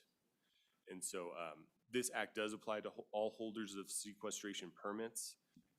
DEQ must issue a certificate to the state that an injector has received a permit and shall include a description of the area, but this act does not grant any person the right of eminent domain, and that's expressed in there. And so then this bill also just does require that DEQ report to this committee on the status of implementing this act and whether further legislation is necessary to retain the state's primacy in the regulation of Class 6 injection wells. And those rulemaking and reporting requirements are effective immediately, and then the substantive provisions of this act are effective on July 1st, 2023. But if there are any other further questions. Committee, any questions for Mr. Plum? Thank you. Thank you for the overview. So we'll kind of, let's go ahead and introduce ourselves. And Jennifer, say your name slow. Is it Zymont? Am I saying? I can never say it correctly. It's Zygmunt, Mr. Chairman. Zygmunt? Zygmunt, okay. I'll still butcher it. I apologize. That's all right. Okay, go ahead and introduce yourself. We already know the supervisor, so. Thank you, Mr. Chairman. Good morning, members of the committee. My name is Jennifer Zygmunt. I am the Water Quality Division Administrator for the Wyoming DEQ. And Mr. Chairman, Tom Kropatch, Oil and Gas Supervisor again. And I think the plan between Ms. Zygmunt and I was to have me run through some of the details on unitization, if that works for you. Describe and kind of provide more detail on how that works, since that kind of is an authority of the commission. Supervisor, we kind of, when our joint committee got together at the end of session, we were fresh off of passing Senate File 47. We knew we wanted to keep visiting this topic and discuss it. So I think it's important for the committee with the overview we've got, which was quite good, but to understand the difference between Class 2 well, Class 6 well, who's got the authority over that. Maybe just the fact that Class 6, we recently got primacy is my understanding. You know, how does that conversion occur? The issue on unitization was raised on the House floor under bad pretenses. And I realized I didn't quite understand that whole system. And so, I mean, we're here to learn and see if we make the law better, if we need to make the law better, or generally have a good understanding of where we are. So that was our goal as chairman for the committee, is to learn, and we've got some time to do it. So the floor is yours. Okay, Mr. Chairman, maybe then what I'll do actually is, and I have some information in the packet that we were looking at from the commission earlier today, is actually just start with kind of a background on the types of wells. So make sure that everybody's got a good understanding of the different types of UIC wells that are out there, who regulates what you can do with each of those, and then maybe kind of get into unitization after we have kind of the background between the types of wells. And so page 15 of the presentation materials that I had provided earlier kind of starts that discussion on Class 2 wells and UIC wells, and then gets into provisions for transfer between Class 2 and 6, and also some of the details on requirements for those. And so, Mr. Chairman, there are 6 classes of UIC wells as defined by EPA. A Class 1 well is an industrial and municipal waste disposal well. The DEQ has authority or primacy from EPA in Wyoming to manage Class 1 wells and permit Class 1 wells. Class 2 wells are oil and gas related injection wells. We'll get into more detail there. Class 3 wells are injection wells for solution mining. So in Wyoming, commonly the in situ uranium type mining wells. Class 4 wells are shallow, hazardous, and radioactive injection wells. Those technically don't exist. Ms. Zygmunt could probably say if there's any in Wyoming, but I don't believe so, and they've been banned by EPA since 1984. So some historical wells that were out there may still exist in other areas. Then Class 5 wells are injection of non-hazardous fluids into or above USDWs. And then finally, Class 6 is the carbon sequestration wells. And so in Wyoming, again, the Oil and Gas Commission has primacy for Class 2 injection wells, and then DEQ has primacy for all other classes. And so a little more on Class 2 wells. They're used to inject fluids associated with oil or natural gas production. They fall into one of 3 categories, as Mr. Plum said. They could be a disposal well, enhanced recovery well, or there could be liquid hydrocarbon storage wells. We don't have any liquid hydrocarbon storage wells in Wyoming, so in Wyoming, Class 2 wells are either disposal wells or injection wells for some type of enhanced recovery process. And then again, a Class 6 well is used to inject CO2 into deep rock formations as stated in EPA's federal regulations.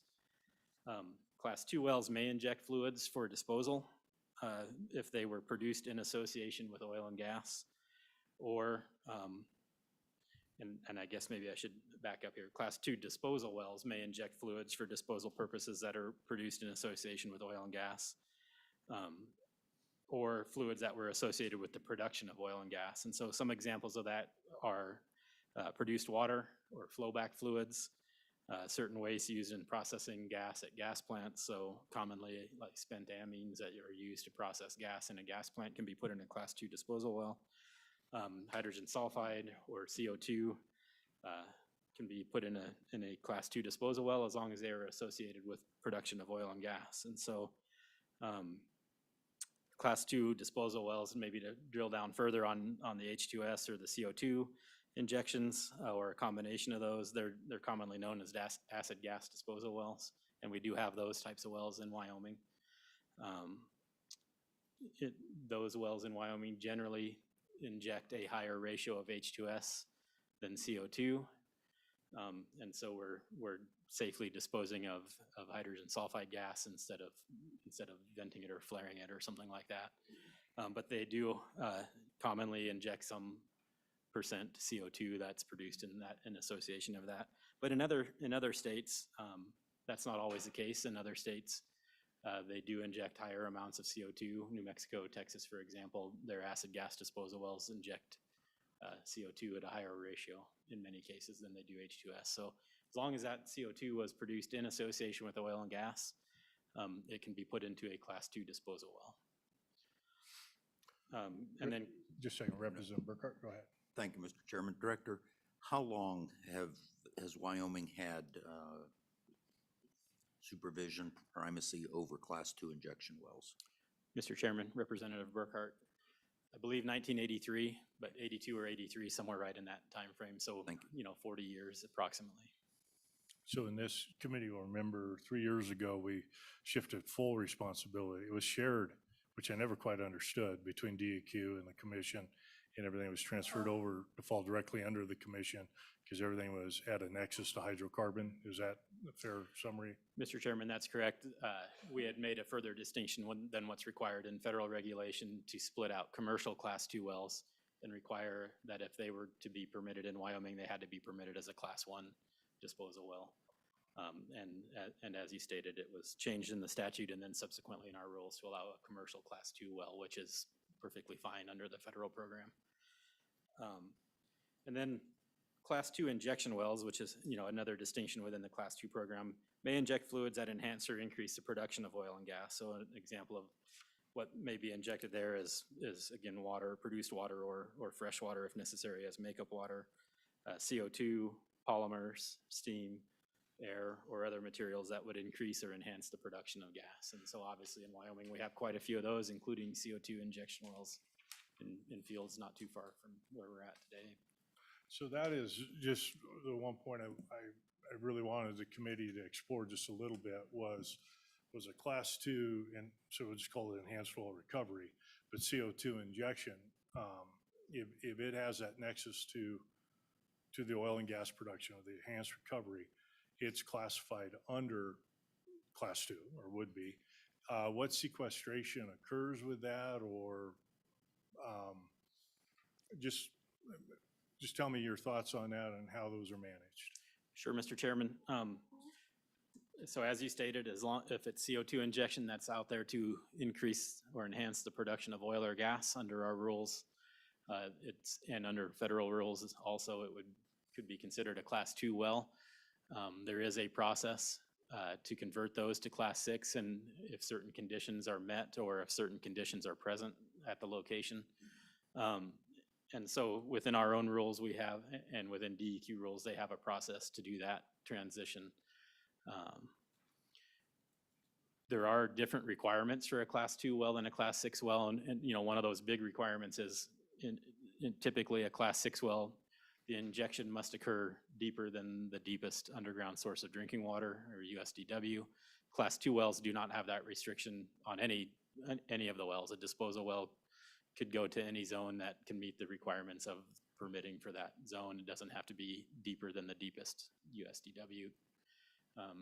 And so in some cases, the CO2 enhanced recovery projects that are occurring in certain places in Wyoming aren't deeper than the deepest USDW. They're into shallower zones than that, and that's perfectly fine. There are restrictions, there are requirements, safety requirements and permitting requirements in place to be able to approve a project like that, and they all can meet those requirements of the Class 2 program. But one of the main criteria, and probably the main criteria of when, well, maybe two main criteria of when a Class 2 well would be required or would be considered to be transitioned to Class 6.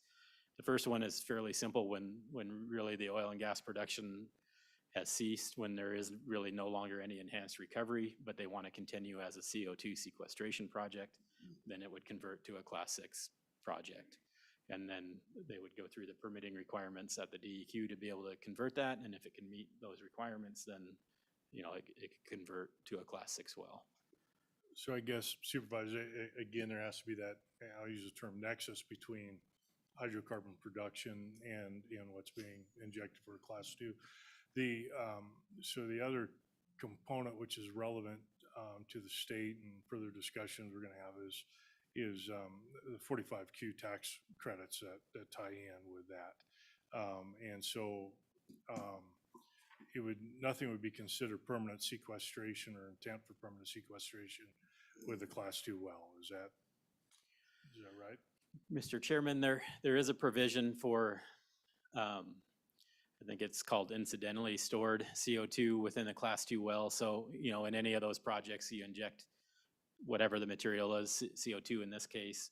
Some of it is stored within the formation that you're injecting into, even though, you know, you're producing most of the CO2 back out along with your oil and gas, and you recycle it and re-inject it. Some of that is lost into the pore space of the formation and irrecoverable. There is a process to certify that volume of incidentally stored CO2 in the statutes. There is a process to do that, and so there could be some minor CO2 sequestration within a Class 2 project. That's perfectly fine.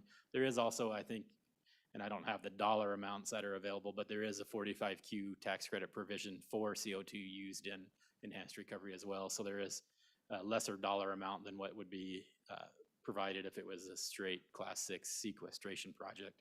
But there is the ability in that 45Q to get enhanced recovery. So the credits. supervisor would, you know, so addressing the issue on liability with Class 2 wells, assume they're when they're completed, they're plugged, reclaimed. What is a long-term liability associated with a Class 2 well? Because I know of several operators that have disposal wells, and it's been their business, but they're not going to be in business because some of them are smaller family-owned businesses. They won't be in business in 15, 20 years. Mr. Chairman, post-injection liability for a Class 2 well, or let's say post-injection requirements to do further monitoring or anything that's maybe similar to a Class 6 project don't exist. There aren't any additional requirements once the wells are plugged and the sites are reclaimed. Question on liability, you know, if there is some discovered issue post-injection, post-plugging of the well, you know, generally we would approach the operator again and, you know, if they still existed and say, look, here's this issue that was discovered and you need to come take care of it, you know, whatever it may be. And if they no longer exist, then the Oil and Gas Commission would have a process to be able to examine whatever that liability might be. And so that process with the Oil and Gas Commission would work similar as abandoned wells under what you know, is approximately 50% of the conservation tax is set aside for those problems. Is that how Mr. it's Chairman, treated? correct. We would use conservation tax or bonding if it hadn't been, you know, relinquished back to the operator. You know, we could to investigate and deal with the issue, whatever it may have been. But there are no ongoing costs, you know, for monitoring like there is on a Class 6 project. There is nothing similar in the Class 2 requirements. Yeah, go ahead. And this side of the table wave at me because I can't. Thank you, Mr. Chairman. Supervisor Kropatch, in my part of the state, in southwest Wyoming, there's a huge amount of H2S being injected in a Class 2 well. So with that company that's injecting that, they're going to carry that liability for as long as that company is in operation. And then at that point, the state takes over that liability because they go defunct or go away. And is that true? Mr. Chairman, Representative Heiner. I guess generally if there is a liability left there, you know, if there is a risk associated with that and something were to occur, then, and the company was no longer present, then the state through its conservation tax would go back out and reinvestigate, just like we do with an orphan well. You know, an orphan well that was discovered may have been drilled 100 years ago, maybe not even have a record of it at the commission. We would go plug that well per today's rules and requirements and take care of the issue. We would obviously go look for an operator first to see if we could find someone responsible, but you know, in the unlikely event that something were to occur with those in the future after the operator was gone, then the commission would deal with that. Thank you, Mr. Chairman. So we're focusing a lot on sequesterization of CO2 and long-term liability, but to be injecting straight H2S into and sequestering H2S and the volume is huge. There's no real long-term monitoring plans. And, you know, if we have a leakage of CO2, okay, there's some liabilities, but if we have a leakage of hydrogen sulfide gas, that seems a lot more serious. So why are we so focused on CO2 liabilities when H2S could be even bigger fundamental problem for us in the future? Mr. Chairman, Representative Heiner, you know, we could have a conversation on that, the why. You know, it's the requirements of the federal programs essentially are the why now. You know, that's part of the Class 6 program of that requirement.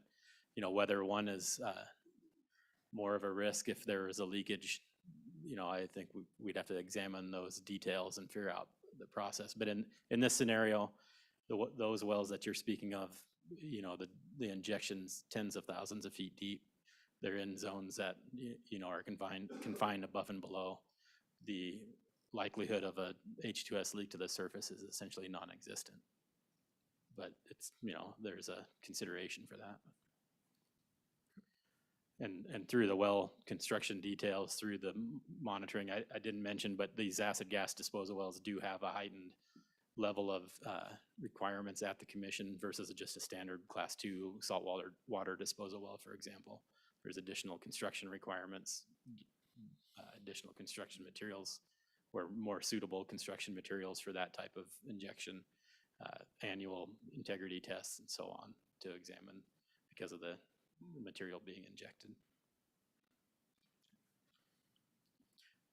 Mr. Chairman, the second criteria that might be utilized to determine when a Class 2 well would need to convert to a Class 6 project. Again, the first was that essentially the enhanced recovery has ceased and it's really now just a sequestration project. The second is a scenario envisioned in EPA or in the federal regulation that there could be an increased or a heightened risk to an underground source of drinking water created by the enhanced recovery injections of CO2. And so, you know, I guess I have a hard time coming up with a hypothetical of what that enhanced risk would be, you know, because the Class 2 requirements require the CO2 stays in the zone that it's supposed to be injected into. You know, the permitted zone, there's confining of those zones. So generally, I don't see that occurring in a scenario where it's just an enhanced recovery project, but there are provisions for that. And so within the statutes and within the DEQ rules, there's provision for communication and between the two agencies on determining if that enhanced risk would occur on a Class 2 project.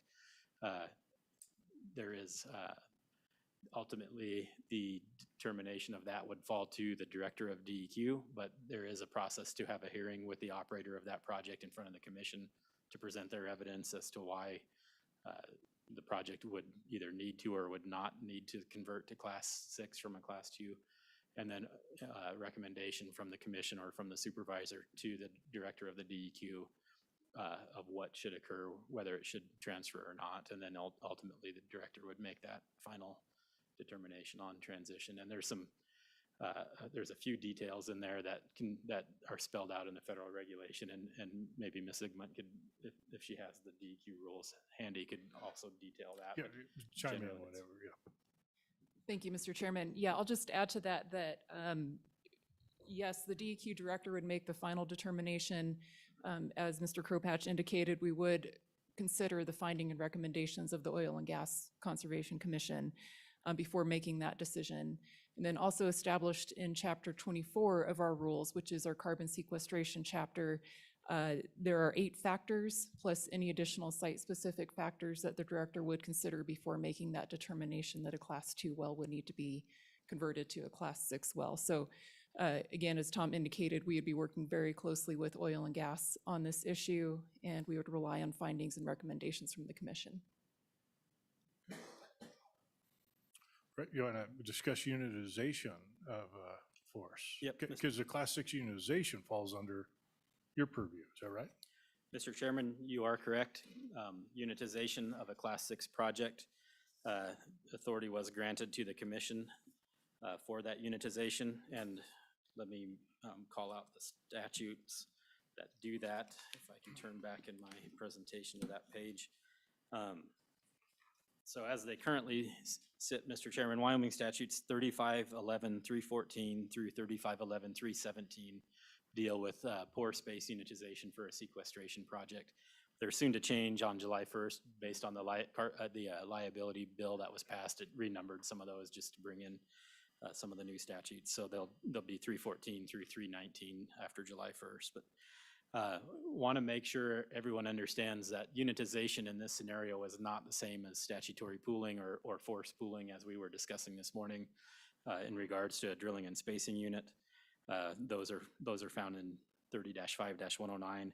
This is more equivalent, and in fact, the language in many cases is the exact same as unitization in the oil and gas world, which is 30-5-110. So unitization for a water flood or a secondary recovery project. Much of the language is copied into the carbon sequestration unitization rules for pore space, although there are some changes as it relates to economic benefits and those considerations. And so when we talk about unitization in a pore space or in a sequestration project, again, the commission was granted authority to do that, while the DEQ is granted authority for the Class 6 primacy. And the statutes state that the primary purpose of pore space unitization is for the protection of corresponding rights, which essentially is a very similar definition as to correlative rights, but it essentially is the ability for all the pore space owners to share in the economic benefit and the cost of the project from the beginning of the project. It's also compliance with environmental requirements, and then to facilitate use and production of Wyoming energy resources. So that's 3511-314. Those are the primary purposes of pore space unitization.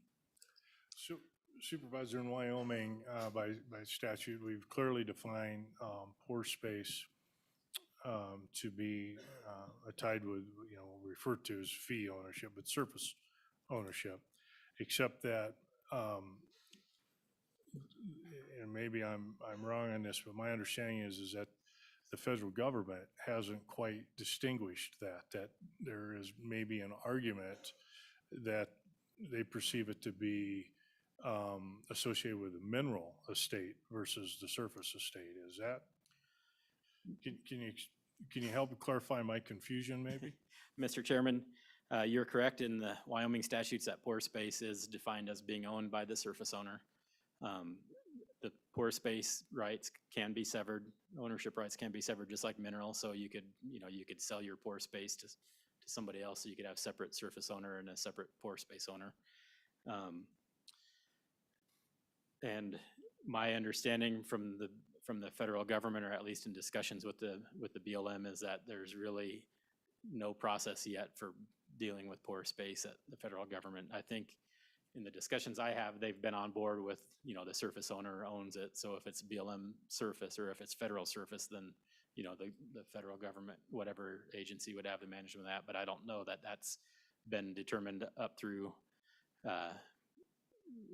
the headquarters of those agencies. That's discussion with local folks, and there isn't necessarily yet a process for, leasing potentially pore space from the BLM or something as well that maybe need to occur. I'm going to guess how the commission would handle this, but, and I'm going to be a little bit off on my percentages, but so 45% federal land in the state of Wyoming and 70% federal minerals. There's going to be tremendous conflict when you go to establish a unit for carbon sequestration between a private surface owner that has federal minerals underneath it. I assume the commission, as how it's comprised, would rule favorably towards our citizen landowners. Is that fair? Mr. Chairman, I don't know that I want to speak for what the commission may decide on that scenario, but there definitely are areas of potential conflict on pore space ownership between, private surface, federal minerals, and just some of the projects that could be out there in certain parts of the state. Yeah. Okay. So as I mentioned, Mr. Chairman, a project proponent, a Class 6 operator that's looking at a project could acquire pore space that's required for their sequestration project. They could purchase it from the surface owner. They could lease it. They could unitize those owners into the project, or a combination of any of those. So If they were to acquire all of the pore space through purchase or leasing, then, it's likely a unitization would not necessarily need to occur. Although it would be good from the commission standpoint, I believe, to have conversation with those parties to make sure that the pore space that they're utilizing and that they've acquired rights to matches, the CO2 plume size, for example, to make sure that that all of the owners are incorporated into the project and that they have truly acquired the pore space necessary to do their project, to ensure that we're protecting the corresponding rights of any of those owners. If more than one pore space owner is present, then in what would be considered a unit area, then unitization is likely necessary to combine those interests into the project. They can do that voluntarily by signing a operating agreement and plan of unitization, or it could be under or through a commission order. And I can describe a little bit of that process as we go forward. Again, as I mentioned, the unitization of the pore space in front of the commission would look very similar, I believe, to unitization for a secondary recovery unit, which is common. And so, Mr. Chairman, maybe moving into what is required for unitization in front of the commission. There's details as finding the owners, providing notice, all those kind of details that you could imagine. In reality, the information that is going to be gathered by the operator for the pore space unitization application, much of that's going to come from their Class 6 operation or permit in front of the DEQ. Knowing details about the size of the pore space area, where the CO2 plume is going to migrate, so that we can incorporate that into the unit area. One of the requirements of the application is a plan to determine pore space storage capacity. So how much of each owner's pore space is going to store CO2? Does one owner have more or less? And I know through discussion with North Dakota, they're doing that in the couple of projects that they've done so far through essentially assignment, through surface acreage assignment. So I'm not sure that our statutes directly state pore space storage capacity, so we may have to look further than just assigning it to their surface acreage within the unit, but they found, at least in North Dakota to this point, to find that essentially equivalent to the pore space storage capacity or the geologic details that might be needing to be provided with that. Other areas where we're in discussion that we've had with operators that are proposing some of these projects to date, a formula or a method by which the pore space will be allocated the economic benefits generated by use of the pore space in the unit area. That discussion can go a long ways. How far do we extend that economic benefit determination or discussion? And I'll get into a few more of those details. And then also they have to provide a plan for generating economic benefits for use of the pore space, essentially that maximize that economic benefit of the pore space usage. And so those are some of the things in the discussion, really the three things that I think are maybe going to be some of the more contentious, may not be the right word, but more difficult issues to work through for unitization, to determine that all the owners are, first, that they've got the best plan to maximize the use of the pore space, generate economic benefit for use of that pore space, and then that they're fair and reasonably sharing the economic benefits of the pore space between all the pore space owners, and then between the pore space owner and the project operator. So in reviewing that order, the commission would be authorized, or in reviewing that application, the commission would be authorized to approve a plan of unitization and the unit operating plan if they find that certain requirements are met. Some of those, again, kind of mirroring those requirements of the application, that the quantity of the pore space storage capacity and method used to determine the quantity of pore space storage capacity allocated to each separately owned tract within the unit represents each tract's actual share of the pore space to be used by the sequestration activity. So we've got to examine, what owner A of the pore space has versus owner B, how much storage capacity each of those have. So that may be, if under my surface that formation is 20 feet thick and under someone else's it's 100 feet thick, maybe they have more pore space storage capacity than I do. We're gonna have to look at porosity, permeability, different geologic details of that. That's going to be difficult. And I just know with School of Energy Resources finished 4 years ago or so, the carbon safe phase two, where they had cored, I don't know, they went pretty deep, if I recall, and looked at all the formations. They're 3 miles or not even that. You could see them from the Dry Fork Station. And that was a pretty expensive drill. So I could see that being a very expensive proposition. Mr. Chairman, it could. I think much of those details can come from the Class 6 permit again, where they're already looking at modeling of where the plume migrates and those kind of details. So hopefully as they develop the Class 6 well permitting information, they're able to reuse or, you know, fill in the details on unitization for us with those same data that they'll already collect. So the next finding the commission may need to make, and there's more, this isn't all inclusive, but these are some of the issues that we've, again, through discussions so far that we've had with operators, maybe some of the more difficult ones to get to the end of. The method by which the allocation of economic benefits generated from the use of the pore space within the unit area between pore space owners and between pore space owners and the unit operator or others is fair and reasonable, taking into consideration the costs required to capture, transport, and sequester the carbon dioxide. So this is another one where, you know, how far out do we carry the costs to capture, transport, and sequester? Do we have to look at who generated it and what their costs were to strip the CO2 from whatever their emission source was and provide it to an operator who's going to sequester it for them? You know, the discussion there can go a ways out.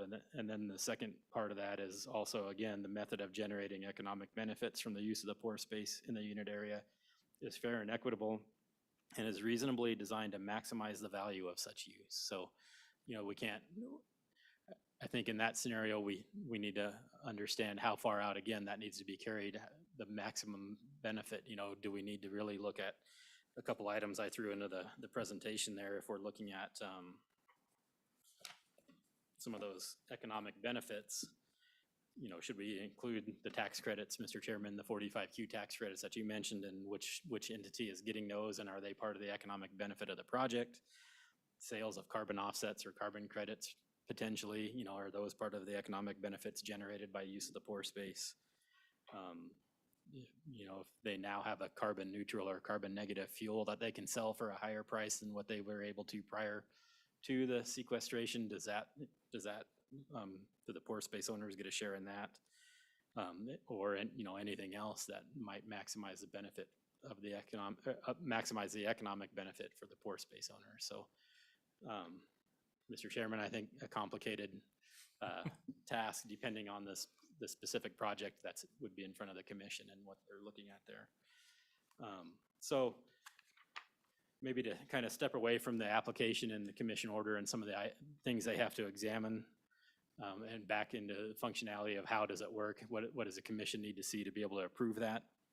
The commission order would not be effective unless 80% of the persons who own, back up, not effective until persons who own at least 80% of the pore space storage capacity in the unit area have agreed, so either signed on or ratified the plan of unitization. So again, differently than a statutory pooling or forced pooling, 80% of the owners of the pore space in the unit would have to, you know, agree to this, to their plan. There is the ability to reduce that required sign up to 75%. And that would be after a certain amount of time and negotiation has occurred. If it's apparent that they're not going to get 80%, it can be reduced to 75%. The commission would issue an order after a hearing, so all the parties involved have the opportunity to present information related to the unitization. So if somebody thinks they're not maximizing economic benefit, or if they think their pore space is not the capacity assigned to their pore space was not appropriate, they could provide evidence to the commission that the commission could consider to modify a unit operating agreement or the proposed plan of unitization. And so, again, Mr. Chairman, there's also provisions if the commission does issue an order for unitization and then further information is found that, you know, another party, CO2, is going to migrate into their pore space and they weren't originally part of the unit, then they could be brought into the unit and modify the unitization agreements. And there's processes in the statute for that.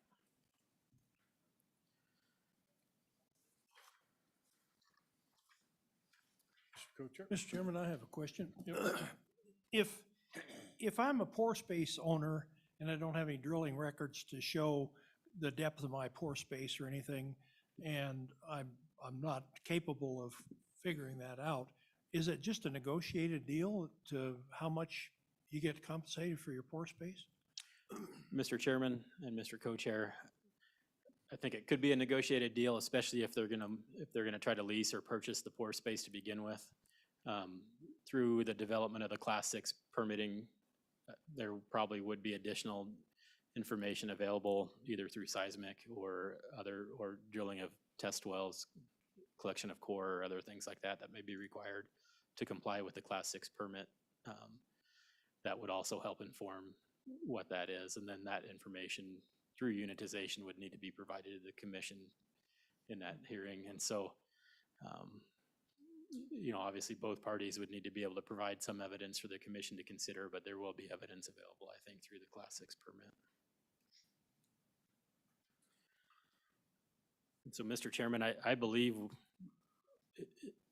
the commission will likely have an application for unitization in front of it, potentially before the end of the summer, but likely before the end of this year. And so we'll have our first attempt at a pore space unitization and see how that goes. I have spoken to the people in North Dakota who are the only other people really that have had experience with this. And as I mentioned, their surface owners also own the pore space. They don't have the ability to sever the pore space in North Dakota like we do here in Wyoming in our statutes, unless it had occurred prior to the statute. I believe it was in 2009 when they did their pore space statute. So if it had occurred prior to that, then it was fine, but post that, they can't sever the pore space. But they have found in their projects to date, they require a lease. And so the pore space, the sequestration project operator must lease the pore space from the surface owner. And if they don't get a requirement, they don't call it unitization, they call their process amalgamation. But if they don't, they only require 60% sign up. And so if they don't get that 100% of the leasing done, they can amalgamate the lands or the pore space with a 60% sign up, and then the other owners are assigned essentially lease terms. And if they can't agree with the lease terms between the operator and the parties, then the commission hearing would determine those lease terms that would be provided to the other pore space owners that did not just voluntarily agree. So, I've got two questions, and one that's been in the back of my mind. But let me ask the easier question first. Once a unit is established, how long is that? So if you unitized an area, but it doesn't get utilized, how long is that order good for? Mr. Chairman, I believe the order is good for 6 months if it's not ratified by 80% of the owners. The commission can extend that. And I believe I have that in my process here. Sorry, 9 months.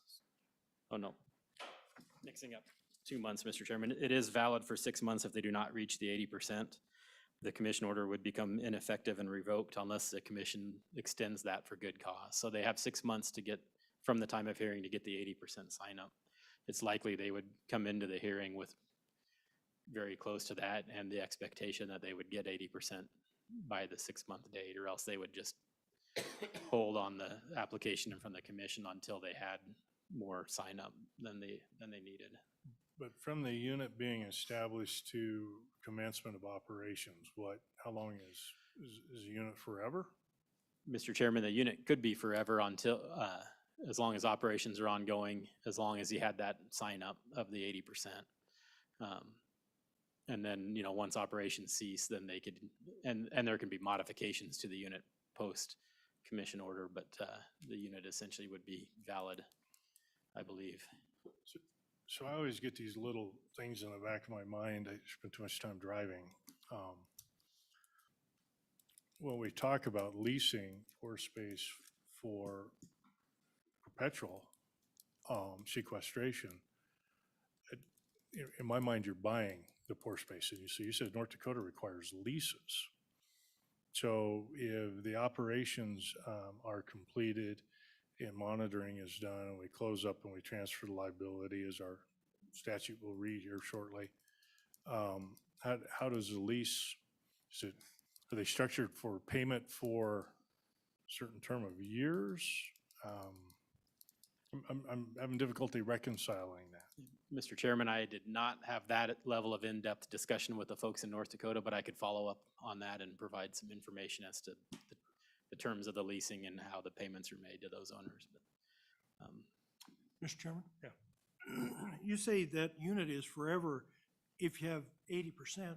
So there's a possibility that some of your conscripts could drop out and you wouldn't have 80%? Is that what would happen? Or if you have 80% at first, you're forever, no matter if they drop out?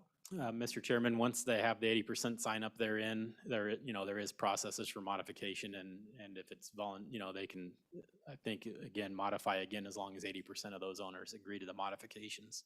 So there is a process to change that unitization, but there's really, once you're in, you can't drop out per se. Once it's approved by commission order, then you're in. And if there's inequity somewhere, if there's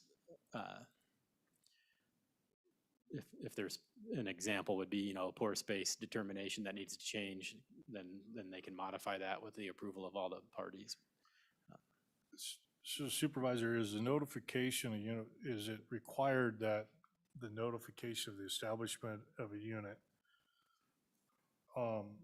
is filed in the chain of title, or is that a requirement in it? I apologize, I did not read the statutes thoroughly. Mr. Chairman, there are some strict requirements for notification at the time of application. So, the owners of those would all get notice. Then the commission's order is actually also recorded at the county office in the property records for the properties. Good. Okay, thank you.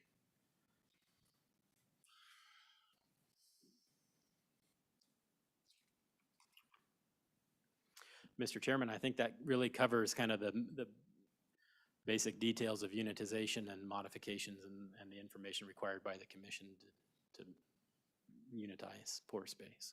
Okay. So, DQ have any comments or here to answer questions? Mr. Chairman, I'm here to answer questions. I will make one comment in that related to Class 6 permitting.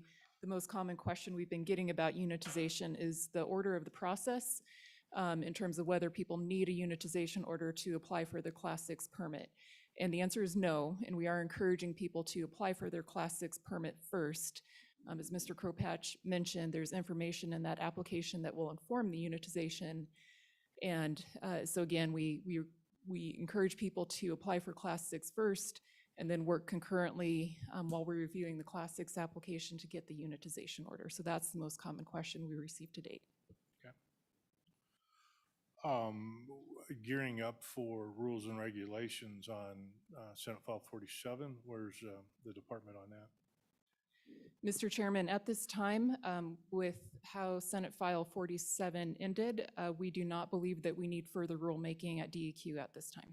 Okay. And so you're comfortable that our Class 6 primacy is intact the way the legislation came out? That is correct. That was a brilliant piece of legislation. Not controversial, yeah. Okay. Well, committee, any other questions on this topic for our folks here? We'll discuss things, see if we want some follow-up a little bit later on. Yeah, go ahead, Senator. Thanks, Mr. Chairman. There were a few topics that came up during the last interim and really weren't incorporated into legislation that I think need to be continued to be discussed. And one of those, and I just want to make sure it's in the work queue of how to resolve, that we've had discussions about, is the fact that you might have a desire to develop minerals that are located above or below, more concerned with below, a zone that is being utilized for permanent sequestration. So you have a new operator coming in that has effectively under Wyoming statute the right to develop those minerals. They've got them leased, And as a result of that future development, we'll imagine a circumstance where the state has taken over responsibility for the zone where the carbon dioxide is sequestered. You'll have a change to the stability of that zone if you're drilling through that zone under any circumstance. Even if you do an excellent job of completion, you'll still change the energy of that zone. So we don't have in our current draft language any way to deal with that type of situation, to my knowledge. I don't know how it would be contemplated or dealt with. I think we've got some time, but I think we need to make sure that we're working towards some ideas on how that liability is managed if another entity is going to come along and influence, we'll say, the zone that was previously deemed to be just isolated for permanent geological storage. So I want to make sure that's on the discussion queue. Again, I don't know that we need to solve it immediately, but at some point, at least 20 years from now, somebody is going to run into that problem. Thank you, Mr. Chairman. Mr. Chairman, if I could just comment on Senator Ross's comment there, or question. And it is contemplated in statute that that could occur. 30-5-501 says nothing in Wyoming statute 3511-313, which is the statute that gives DEQ authority for the class 6 wells, shall be deemed to affect the otherwise lawful right of a surface or mineral owner to drill or bore through a geologic sequestration site as defined by Wyoming statute 3511-103, if done in accordance with the commission rules for protecting the geologic sequestration site against escape of carbon dioxide. So, you know, when the statutes were created, it was contemplated that that situation could occur. I think we can have further discussion on how that situation would be handled and what may need to be examined to be able to do that. But there is, you know, we would know that was there and was going to occur before the drilling of the oil or gas well, for example, may occur. DEQ provides us, or would provide us, copies of the class 6 permits or applications for us to review and comment on. And then it would be incumbent upon us to track those and make sure if our operations in the oil and gas industry were going to be taking place in that area to address that. And so it'd be conversations with DEQ and with the operators on both sides. Yep.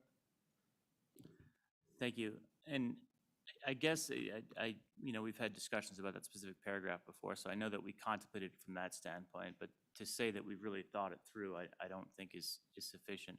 Imagine a circumstance where I'm 15 years into a zone that has been shut in for purposes of sequestration. I'm nearing my 20. I've been monitoring the entire time. There has been no movement of the plume. I'm happy, everything's going to go well, and then somebody perfs it, drills through it. That's pretty much a reset button. I don't think that's fully contemplated by the statute as we have it. I think that it needs more than just the ability to have a conversation between DEQ and OGCC, because you have financial interests in both entities that are going to come into conflict at some point. And the idea that, for example, based on that language, OGCC or a desire to produce a reservoir minerals always trumps, as that's drafted, a circumstance of the sequestration. Even if the value of the sequestration, if it were a $1 billion project and I wanted to produce a couple of 100 barrels of oil, that statute makes it pretty clear. I get to produce the 200 barrels of oil. Might even come up dry. I get to try. And I don't know if that's really what we want, Mr. Chairman, but it's pretty clear in statute that that's how it is. Is that a fair characterization of the way it's structured? I think, Mr. Chairman, that's a fair classification. I think we can have a further conversation on how to address that. I think we can protect that scenario and allow mineral development to occur if it were proposed. And maybe we need to have that discussion between us and DEQ and maybe even throw a hypothetical together and what something like that may look like. Yeah, I present that. think, and the senator's looking at is the, making sure that the responsibility or the burden for the development rests where it should, is at that depth and that pressure, it's an expensive bore to secure. So, yeah, go ahead, Representative Western. Thank you, Mr. Chairman. Mr. Kropatch, you're a geologist, maybe you can answer some of the technical stuff. Obviously, we've been talking about this in terms of what's on the book statutorily, but from a technical standpoint, geologic standpoint, what are the potential consequences? Are there known examples in Wyoming where, again, we've got the storage, this CO2 that's been injected, it's been there for X amount of years, and then a operator comes along, drills through that. Do we have a lot of data or hard data that kind of shows what are the scenarios we could be facing? What are the consequences, if any, in that kind of scenario? Sure. Mr. Chairman, Representative Western. I don't know that the scenario as far as most of the consequences are much different than what consequences faced in oil and gas every day, drilling through an overpressured zone or something and needing to control for pressures within the formation while you're drilling. So you make sure you design your fluids program and your well construction and your drilling plan to account for what your pressures are. And in this scenario, we should know what the pressures are in the zone that they're injecting into. We know the injection well pressures, they're permitted to a certain pressure. We know how that should occur. We know where it should occur. I think, and so I don't think it's complicated to address that part of it through drilling. We're through a drilling plan and requirements of the operator drilling a well into that zone. The one thing that we may have to think about for a while and look at closer is what happens to the CO2 plume in the formation. If you drill a well through that, you're not allowing it to leak. It's not migrating out of its intended zone because you've controlled for that pressure, and then you construct and cement your well in a manner to seal that off. So it, just like the injection wells are or monitor wells into those zones for the Class 6 project are designed. So we protect movement out of zone. I think the only thing maybe we really need to understand is, does that change the way the CO2 is going to flow through the formation? Does it move the plume somewhere else? I think, again, not having a real life scenario and the size of the CO2 plume and injection project, I think it unlikely, a 7-inch hole or something through that zone is really going to move more than a small localized area. But we probably need to make sure we understand that before we permit it. Yeah, go ahead, Senator. Yeah, Mr. Chairman, as brief follow-up, I don't think technologically it's honestly much of a barrier or hurdle. That's the easy part. It's just the way we structured our statute requires some pretty high bars in terms of saying, yeah, this is resolved and now the state will take on responsibility. We basically say that for all practical purposes, there can be no energy in the zone. It can't be moving at all. Well, that, if you penetrate it and do a good job of completing it, you're probably going to put a little bit of energy into it, and that's not going to be true anymore under statute. So you can imagine if you've been waiting 18 years or whatever, after that has taken place, and you're like, all right, we're good now, and then you move it, a foot to the left, the plume, it's still technologically fine. There's no risk, really. I think everything's okay. But from a letter of the law standpoint, you're probably going to start over your clock the way we've structured it. So it really isn't the technological side that I'm concerned with. It's the legal side of how we're structuring our legislation, where we might be creating a quandary in the future that maybe we can try to foresee. Representative Western, you got a follow-up? Oh, just to make sure I understand this correctly.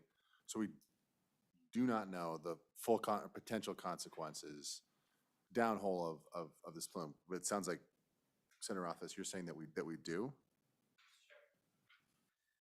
Go ahead. Things like this are done. You do perforate and drill through zones fairly frequently. You can observe the flow or understand the flow if you use tracers or are doing monitoring downhole. So yes, those are well understood, and you can understand what does and doesn't energize a zone, and what the consequences of that would be. So that's all. I mean, I wouldn't say that you know everything perfectly, but it's pretty extensively understood. It's been modeled. It's been worked with for enhanced oil recovery for decades.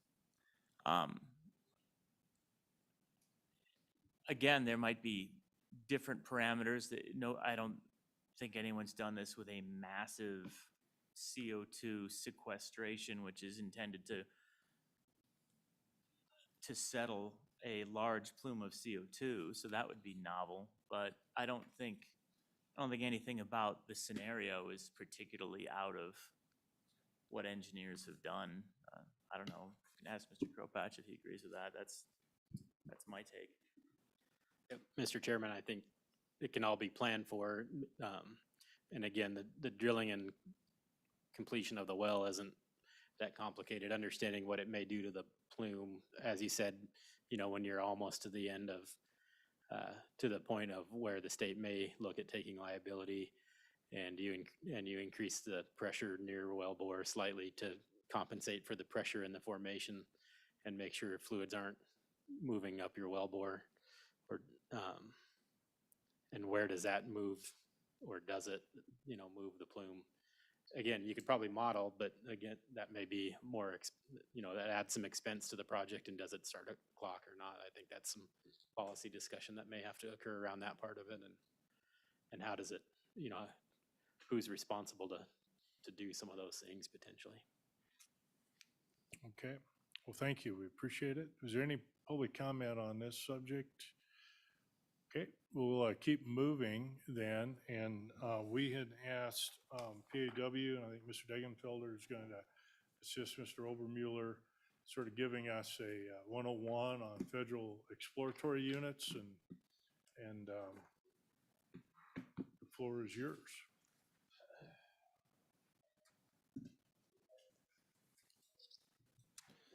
All right, Mr. Chairman, Pete Obermueller, Patrolman Association of Wyoming. The fun parade continues.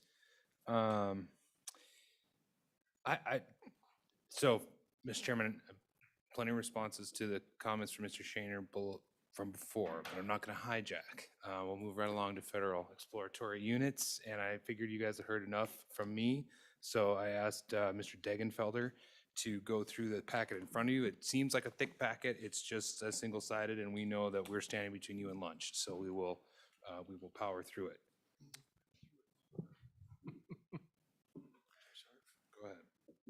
Mr. Chairman, appreciate the opportunity to address the committee. My name's Steve Degenfelder. I'm land manager at Kirkwood Oil and Gas in Casper. Yep, bring your microphone up just a little bit, Steve, and Is that all right? have at it. Committee interrupt with questions, just let me know. Yes, please do. Mr. Obermueller asked me to put together a short 101 on federal exploratory units. This is kind of dovetails into a little bit of comment you've already received, so hopefully this will answer some of the questions. It's really from a practical side. There's other folks that are with the Reservoir Management Group with BLM that you know, can provide additional minutia comments of how this is done. I'll start here on page number 2 is just a disclaimer from Kirkwood Oil and Gas. Page number 3 shows you, you know, what the surface estate that's owned by the federal government, and particularly in the Rocky Mountain West in Wyoming, you can see. The next slide, I want to direct your attention to. This is the map that I gave you. I tried to implant it into the PowerPoint. It's just kind of too big, so I gave you each one of these. This further kind of exacerbates the situation dealing with the federal government in Wyoming. This map here shows the mineral estate that is owned and controlled by the federal government, and everything that is colored. What is in white is state land, private land, and tribal land. And so you can see that it is probably about, you know, 65–70% of the state's mineral interests. The fourth slide is trying to give you an idea of the various things that in a spacing unit, and I tried to show you two section 1,280 acre spacing unit, which is common with horizontal drilling that we see today, and the dilemma that operators have with expiring leases and trying to get a permit, and then it exacerbates the situation when you see the four horizontal legs. If I had open acreage in the DSU that's federal, that you can see in the southwest quarter of section 1, I would have to avoid that. So the only two laterals I could drill are on the east side of the spacing unit. I'd have to avoid that federal until it came up. And as you know, we haven't had federal lease sales for about 5 quarters right now. So, and there's no assurances of when that tract would be put up. Yeah, go ahead. Thank you, Mr. Chairman.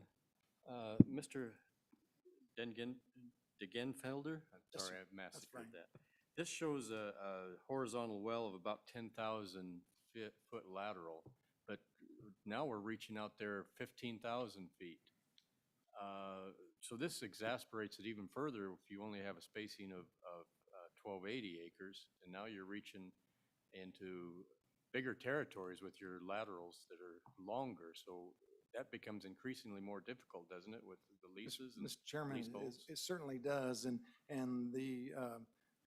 that dovetails a little bit into this discussion on the federal exploratory units is supposed to increase the efficiency and take some of that pressure off. But the longer the lateral and the drilling and spacing units, anytime there's a combination and you've got a jigsaw puzzle, if you will, of leasehold, it is very difficult to master. And then on top of that, trying to secure a drilling rig and casing pipe or services, a frac sand, what have you, it is quite a juggling routine when that all comes together. Okay, I'll move on to slide number 5. It just is the surface land status map, and I just want to comment on the fact that we do these units. They contain federal minerals, state minerals, and private minerals. And I want to just slow down on slide number 6. I want to differentiate between the types of units you hear of in your testimony. We have drilling and spacing units. We have secondary recovery units, and we're going to talk about federal exploratory units. And I'll just touch on each one of those because they're quite different. Slide number 7 shows the drilling and spacing units that we've talked about, and how we started out with statewide spacing for an oil well at 40-acre spacing, and gas wells are typically 80 to 160 acres, depending on what part of the state you're in. Horizontal statewide spacing is 640-acre spacing. And then any of those can be larger by application. And you've talked about the applications that the commission used to receive. Okay, slide number 8 is a secondary recovery unit. This is a different type of a unit than a drilling and spacing unit. This is when wells have already been drilled, and as we know, most of the time we only get out of primary production without any stimulation about 10% of the original oil in place. To increase that amount, we employ water flood, where you talked about the class 2 injection wells. That's what these are, and the geologists put together a schematic of the structure, and the oil and water don't mix, and so you inject in the lowest part and drive the oil to the higher part of the formation. But this is a secondary recovery type. This along with the drilling and spacing unit, they're either voluntarily or force. The Oil and Gas Commission can force pool people in those those areas. And I believe Supervisor Kropatch commented on, you didn't need, even on the CO2 units, you didn't need 100%, up to 80%. And so that allows someone to proceed with an operation if the Oil and Gas Commission feels like it is just and prevents waste. And the case is the same with a drilling spacing unit and a secondary recovery unit. And that's why you have that force pooling terminology that you've taken before. Now, on slide number 9, I'll start with the Federal Exploratory Unit. This is where wells are not drilled. This is an exploration project.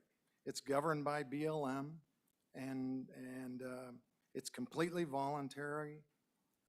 It's part of the Mineral Leasing Act.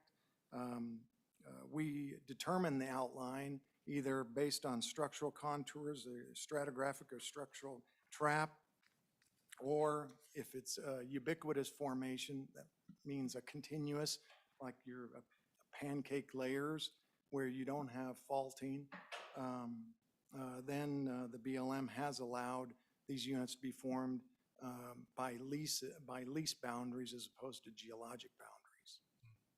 Okay, as I mentioned, it's that you have to have at least 10% minerals to form a unit, but typically, and especially in Wyoming, you don't struggle with that percentage. We have a lot of federal minerals.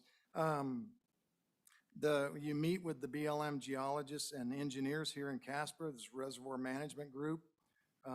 They're probably the best part of BLM that I deal with throughout the Rocky Mountain states.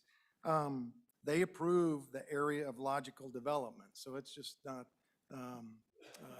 whatever the operator wants. We have to go and meet with them, and they approve that area. Once they approve that area for logical development, then we send all the owners, everyone, working interest owners and royalty owners, a joinder to joinder themselves to a unit agreement and unit operating agreement. And, they're, about an inch thick or so, but it describes how the unit will be operated and also how royalties are dispersed if paying quantities of wells is discovered or non-paying quantities. At that same time, we have to designate whether the unit is divided type or it's an undivided type. Divided type is where production is shared only with the parties within the producing communitized area or participation area. And I'll get to that. It's getting into the weeds a little bit, but I think it will help you understand. Well, Steve, so help me as I listen and learn here, but what is a hierarchy if we have a traditional, I guess I now call them traditional because it's the way it is, at least 1280 drilling spacing unit. What if you come in and then a federal exploratory unit is established, then you don't go into our traditional spacing units, or how does that transition? That's I'm correct. trying to see what games are being played. Well, I don't know if so many games are being played. It's a bit of a one of the great benefits of the federal exploratory units is to encourage drilling to occur, and then once it does occur, that it occurs at the most efficient manner possible to aid the operator not only in exposing most of these wells that we've been AFE'd for are anywhere from 7 to, just got one for $13 million with a 10,000-foot lateral. So quite expensive investments, and a unit is, I kind of characterize it, you have so many different leases, and we're trying to combine them into a efficient manner. It would be, it's like this brand new office building that we're in. Imagine if the state had to build an office building for every state agency that was in Casper. But we don't. We have a unitization that groups leases into basically one unit that we can produce from, and we can have one point of measurement for all of the production that occurs in the unit. That's a great cost savings for the operator. Instead of having separate tank batteries and separate measurement facilities on each lease, this facilitates you not having to do that. So, and the commission retains full authority over what is the most efficient development? Well, once a unit is established, then the spacing within the unit, those rules are vacated, that the Oil and Gas Commission does not come as much into play. And I'll explain when we have a non-participation area and we have to establish a drilling and spacing unit within the unit in order to provide for the eventuality where the unit contracts to a participation area, and that communitized area is out sitting by itself. You have to have a backup drilling and spacing unit and a communitization. That is the drilling and spacing unit is approved by the Oil and Gas Commission, and the communitized area communitization agreement is approved by the BLM. Shall I proceed? With 11% federal ownership? Could occur, right?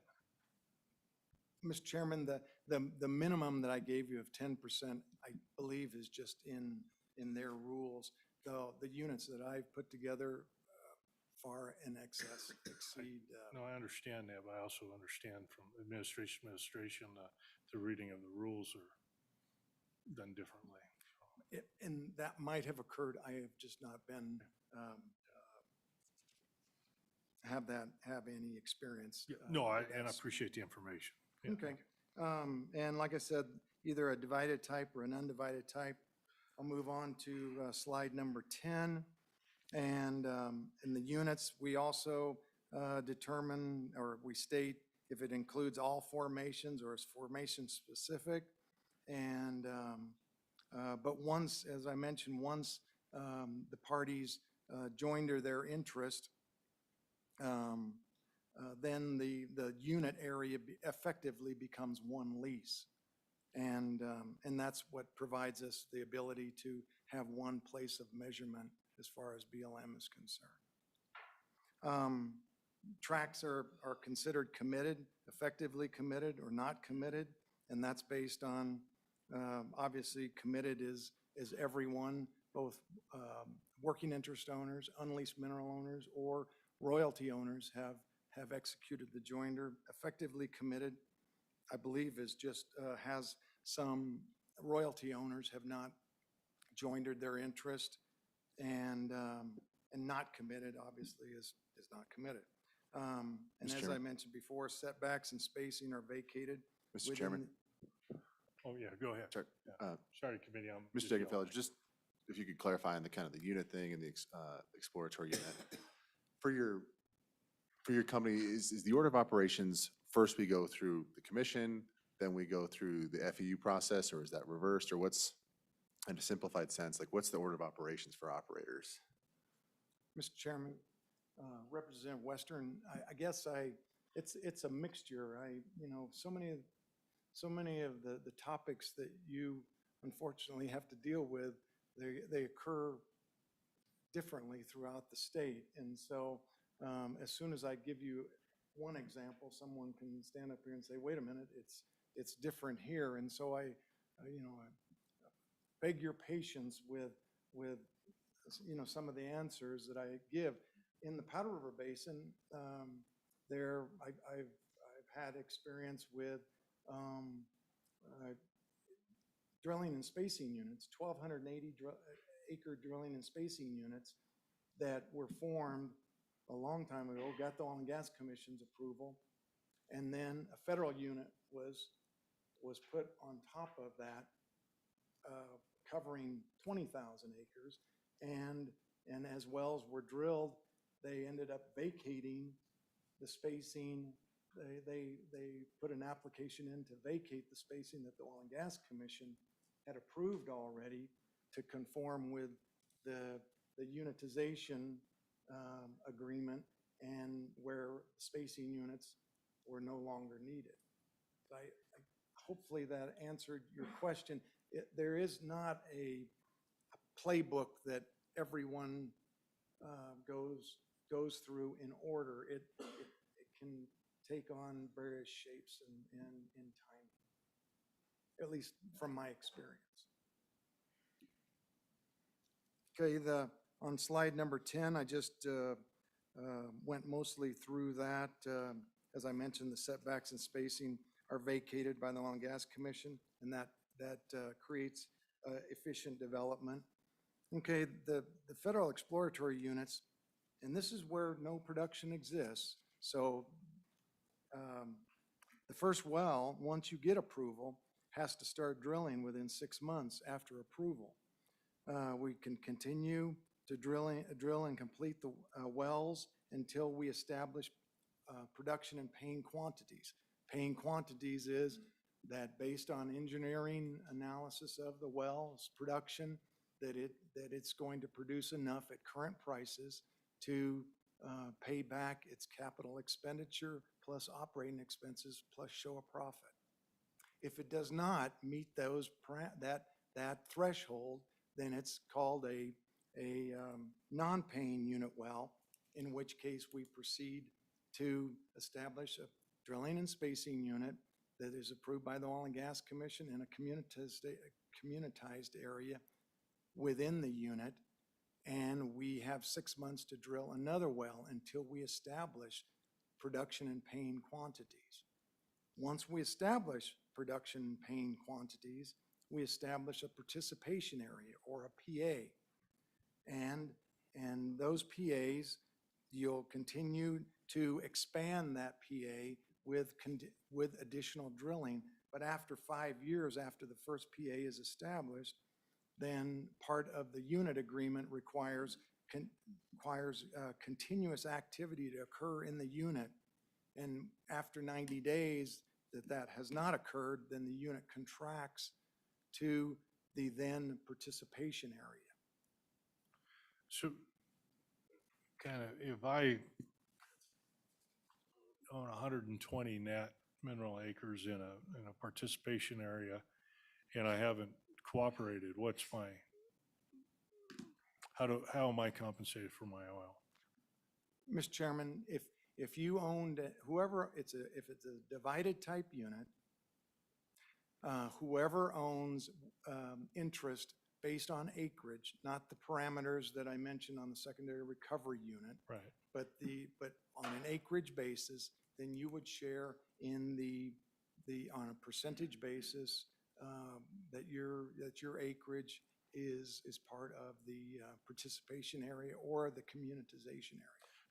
So then, Steve, I'm participating in the well. I'm not receiving a royalty. Okay. So I understand. All parties that are in a communitization area or a participation area receive revenue.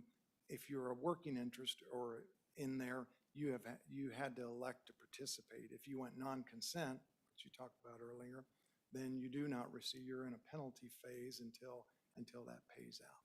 Okay.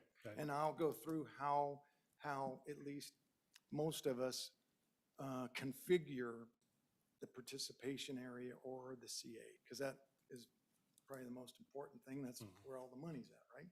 Yep. So, and in just page 12, just want to remind you that you know, this isn't a unitization of the surface, that you still have to get your APDs approved from the state and the Fed, and you still have to get separate right-of-ways across private land or state land. It doesn't give you a carte blanche. It does help you a little bit with the Fed, because once you get onto the unit area, you're on the quote lease. Okay, I can skip through since we're kind of hurting for time here. On slides number 13 and 14, I tried to just kind of give you some of the parameters or things that we have to consider. It isn't just a pull something out of the air, and it's really based on a geologic prospect and justification of this expenditure. And we've talked before about the different traps when we were talking about, I gave you that short presentation on spacing units and the structural traps and stratigraphic and the ubiquitous or continuous formations where the horizontal plays really play out. Slide number 14 just kind of shows you the size of these structures. Some of them are quite small in nature, only a aerial extent of 640 acres on the left, and so Hartzog Draw is basically a shoreline, and it goes for 20 miles. Slide number, I guess, 17, just tries to depict or give you an idea of how many different leases there might be, and putting that all together is a difficult endeavor. Let me see. I guess we can jump to slide number 20. This is a unit that actually my company operates in southeastern Utah. And what I wanted to show you was all the different kinds of leases. In this case, there's just federal and state leases, and it's 59,000 acres. And the BLM usually limits us to 25,000 acres for a one well obligation. Remember I said within 6 months you have to drill one well? Well, there are cases where we've put together larger units in Nevada and other states that are a lot more federal even than Wyoming. And but you have to, your obligation is for more than one well. So this had more than one well obligation. But the reason why I put it in here was the next page, slide number 21. This is a productive unit now. It established paying quantities, but as you can see, there's a participation area. There's several communitization areas that had wells that did not meet the paying well status.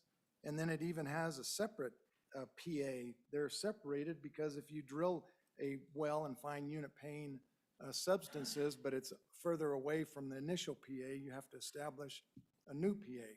And then we're also waiting on an environmental assessment for the drilling of wells in the northwestern part of it. So I didn't want to get you too far into the weeds, but can show you some observations of it gets a little complicated sometimes.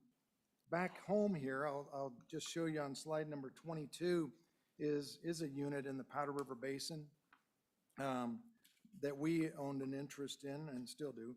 And it's the Maple Buttes unit in Converse County, Wyoming.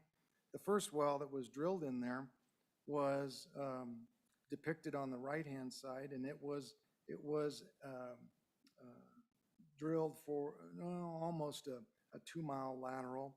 It did not establish production and paying quantities, and so a drilling and spacing unit was established, followed by BLM approving a communitization agreement within the unit area for that one well. And then the operator, within 6 months, had to drill another well, and that occurred on slide number 23. And this well did establish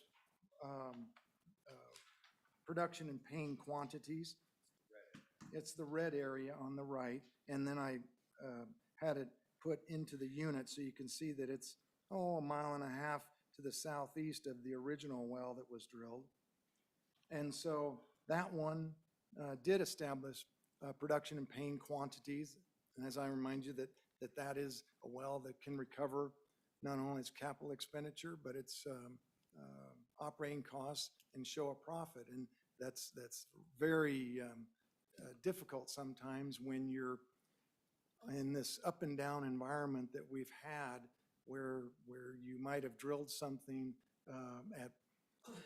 well, let's say you drilled the well in 2019 and in 2020 you went in when the oil price was -30, the payout possibilities are not going to be able to be demonstrated for that well. And the vice versa situation occurs if you drill a well when costs are very low and now we have $100 oil. So it really is determined by that oil price and of course the engineers that predict based on pressure and the volume of oil that's going to produce. And how they do that, just kind of maybe a layman's example. On the last slide, I showed a well that we had been proposed by another operator. And as you can see, this had a 10,000 foot, 2 mile lateral. And that's how they build that out to all of us working interest owners. And the well actually to the right hand side only went about 1.5 miles before they were having difficulty staying in zone and other issues with the well, and they stopped drilling and cased the well, and then they drew circles around the well bore all the way down from the entry point to the total depth, and those circles were a lot of times we've used a 745-foot circle with BLM for drainage in any 10-acre tract that circle hits is designated the participation area or the communitization area. In Utah, we use actually it's actual drainage based on engineering practices, but it's every 40 that is hit by the circle. And looking at both ways, they're pretty similar. So, but it's just a different way of doing it. So, Mr. Chairman, that's about all I had, and I stand for any questions that the committee has. Yeah, go ahead, Representative. Thank you, Mr. Chairman. Mr. Degenfelder, why do you think we don't have a higher rig count? I mean, just hitting the bottom line here, we're at a pretty high price level. Why are we not seeing more production? And is there anything the Wyoming State Legislature can do? Either your answer is probably going to be it's related to the federal environment. Anything we can do, and if you could comment a little more on the capital issue that was on one of your slides. I mean, how difficult is it to attain capital out there? Thank you, Mr. Chairman. I don't think that there's anything the legislature can really do. It's in a capitalist environment, and the oil and gas industry is a great candidate of that. It will recover, I'm sure of that. We just all need to remember that during 2020, we had the Arab-Russian price war, and then COVID occurred. It eroded all that demand. Price of oil went to negative $30 a barrel. Rig count for the first time in the state's history went to 0. We were recovering at the end of 2020 and had about 5 rigs in the air. Price of oil was about $50. We had a presidential election and a new president. That president and his administration in 2021 has done everything they can do, in my opinion, to destroy our industry until the Russians invaded Ukraine, and that has changed the perspective, and now evidently they say we're going to move towards oil and gas leasing. To give you some direct examples, we're trying to secure a couple of rigs for wells in North Dakota and in Utah, and we might get one by July. In North Dakota, Utah is still up in the air. during that period of 2020 and 2021, a lot of people, especially in the service industry, were laid off, rigs were scrapped, and as Chairman mentioned, supply chain issues with drilling pipe. We'll recover. It will just take some time, and it can't be turned on like a faucet. Yeah, go ahead. Thank you, Mr. Chairman. I know Mr. Obermuller is going to comment probably a little later, but do you have any reaction to Mr. Shaner's testimony from earlier? Yes, I don't know the exact situation, but it's my understanding that that stems from the operators wanting to have a central production facility, so they don't have to measure every lease separately. And so I'd like to see what the actual situation is. And it's my understanding from a little discussion with a representative from the Oil and Gas Commission that they're going to try to meet with the BLM and try to remedy that situation. But I think the way it was explained to me was more of the operator's interest in consolidating its surface facilities so that it had a common place of measurement and not a place of measurement in a tank battery at each separate lease. And that used to be easy to do when you had vertical penetrations because you had a lot more well sites. Now you have a well site that is producing from 2 miles away. And so having those commingled abilities at those central tank batteries might be a large part of that issue, but I don't know all the issue that he might have commented on. That's Good. Committee, I've got just one, maybe, just make sure I've got this, okay? So we get a federal exploratory unit to encourage development, to define a resource, 20,000 acres. So you run in, and you can move through a lateral. You get 6 months to do that. Okay, so you run that. If you find paying quantities, then you bring that in to its own area. Okay, and then you've got to go to another area in that exploratory unit within 6 months and try again, or your alternative is to let go of your rights associated with the federal exploratory unit. That's how you hold it, is by continuously exploring and trying to develop the resource. With 6 months time limits, am I Mr. correct? Chairman, basically, yes, you're correct. Basically is good for me. Well, but there is some difficulty that I think that private landowners have some difficulty understanding that you could put together a 25,000 acre unit. You could theoretically drill one well, and it's successful, and it's a unit paying well, and production starts occurring, and the operator, for whatever reason, maybe they're just down times, you don't have that continuous activity requirement until this Section 2E kicks in of your unit agreement, and that occurs technically 5 years after. Okay. And sometimes landowners question, hey, wait a minute, why isn't my lease expiring in this unit? But I got to emphasize that the unit agreement is completely voluntary of all the unleased mineral owners and lessees that are out there, okay?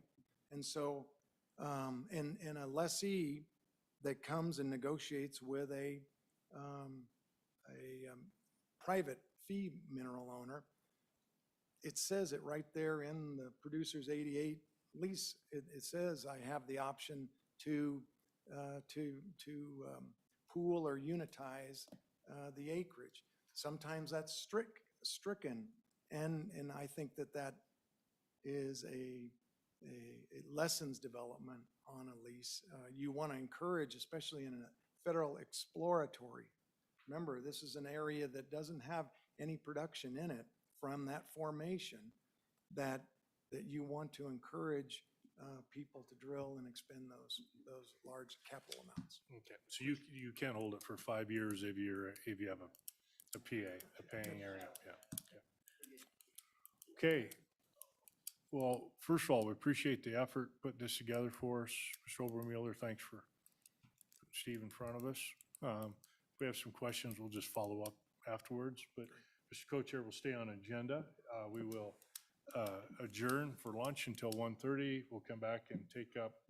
Public comment. Yeah, is there any public comment, anybody here?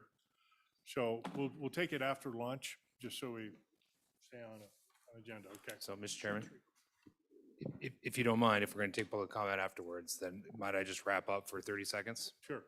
I just, we had to blow through a lot of that, of course. This last slide is pretty darn important. And I'm not sure with the one with the circles and all that, it's deciding on what that drainage area is determines the way that the BLM rules operate, determines who gets paid out in terms of those of their ownership.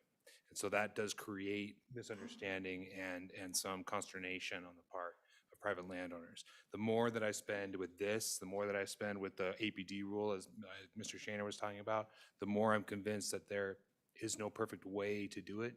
We have to decide what our overriding policy is going to be, and then accept the baggage that comes with that. We can do it in a lot of different ways. We can do basically a race to drill, like Mr. Shaner was talking about, or we could expand these circles in this particular, but that doesn't come with perfection. That comes with baggage too. So you'll hear lots of opinions about, hey, we should do it this way and do it that way. We have that debate and decide what our state policy is going to be, and then accept the baggage that comes with it. There simply is no perfect way to set it up. So just so I understand though, but with respect to this, these are BLM rules. So we say, once we're in these federal exploratory units, right? Mr. Chairman, for the most part, yes. There is some ability to move around in that. But again, I would simply say arbitrarily limiting the size of either an FEU in some manner or state DSUs in some manner would be an intentional effort to limit the ability to expand exploration and development in Wyoming. And I don't think that's our state's policy at this point. Yeah, so what we'll do is we'll adjourn for lunch, stay on track. We'll come back, pick this up. We've got Ms. Jacobson wants to comment, maybe Representative Clausen, and we'll spend another few minutes on this. And Mr. Obermueller, you make sure you have the right amount of time too. So, yeah, okay. Chancery Court. Oh, yeah, and so the Chancery Court has been opened up. It's down the hall this way for people that want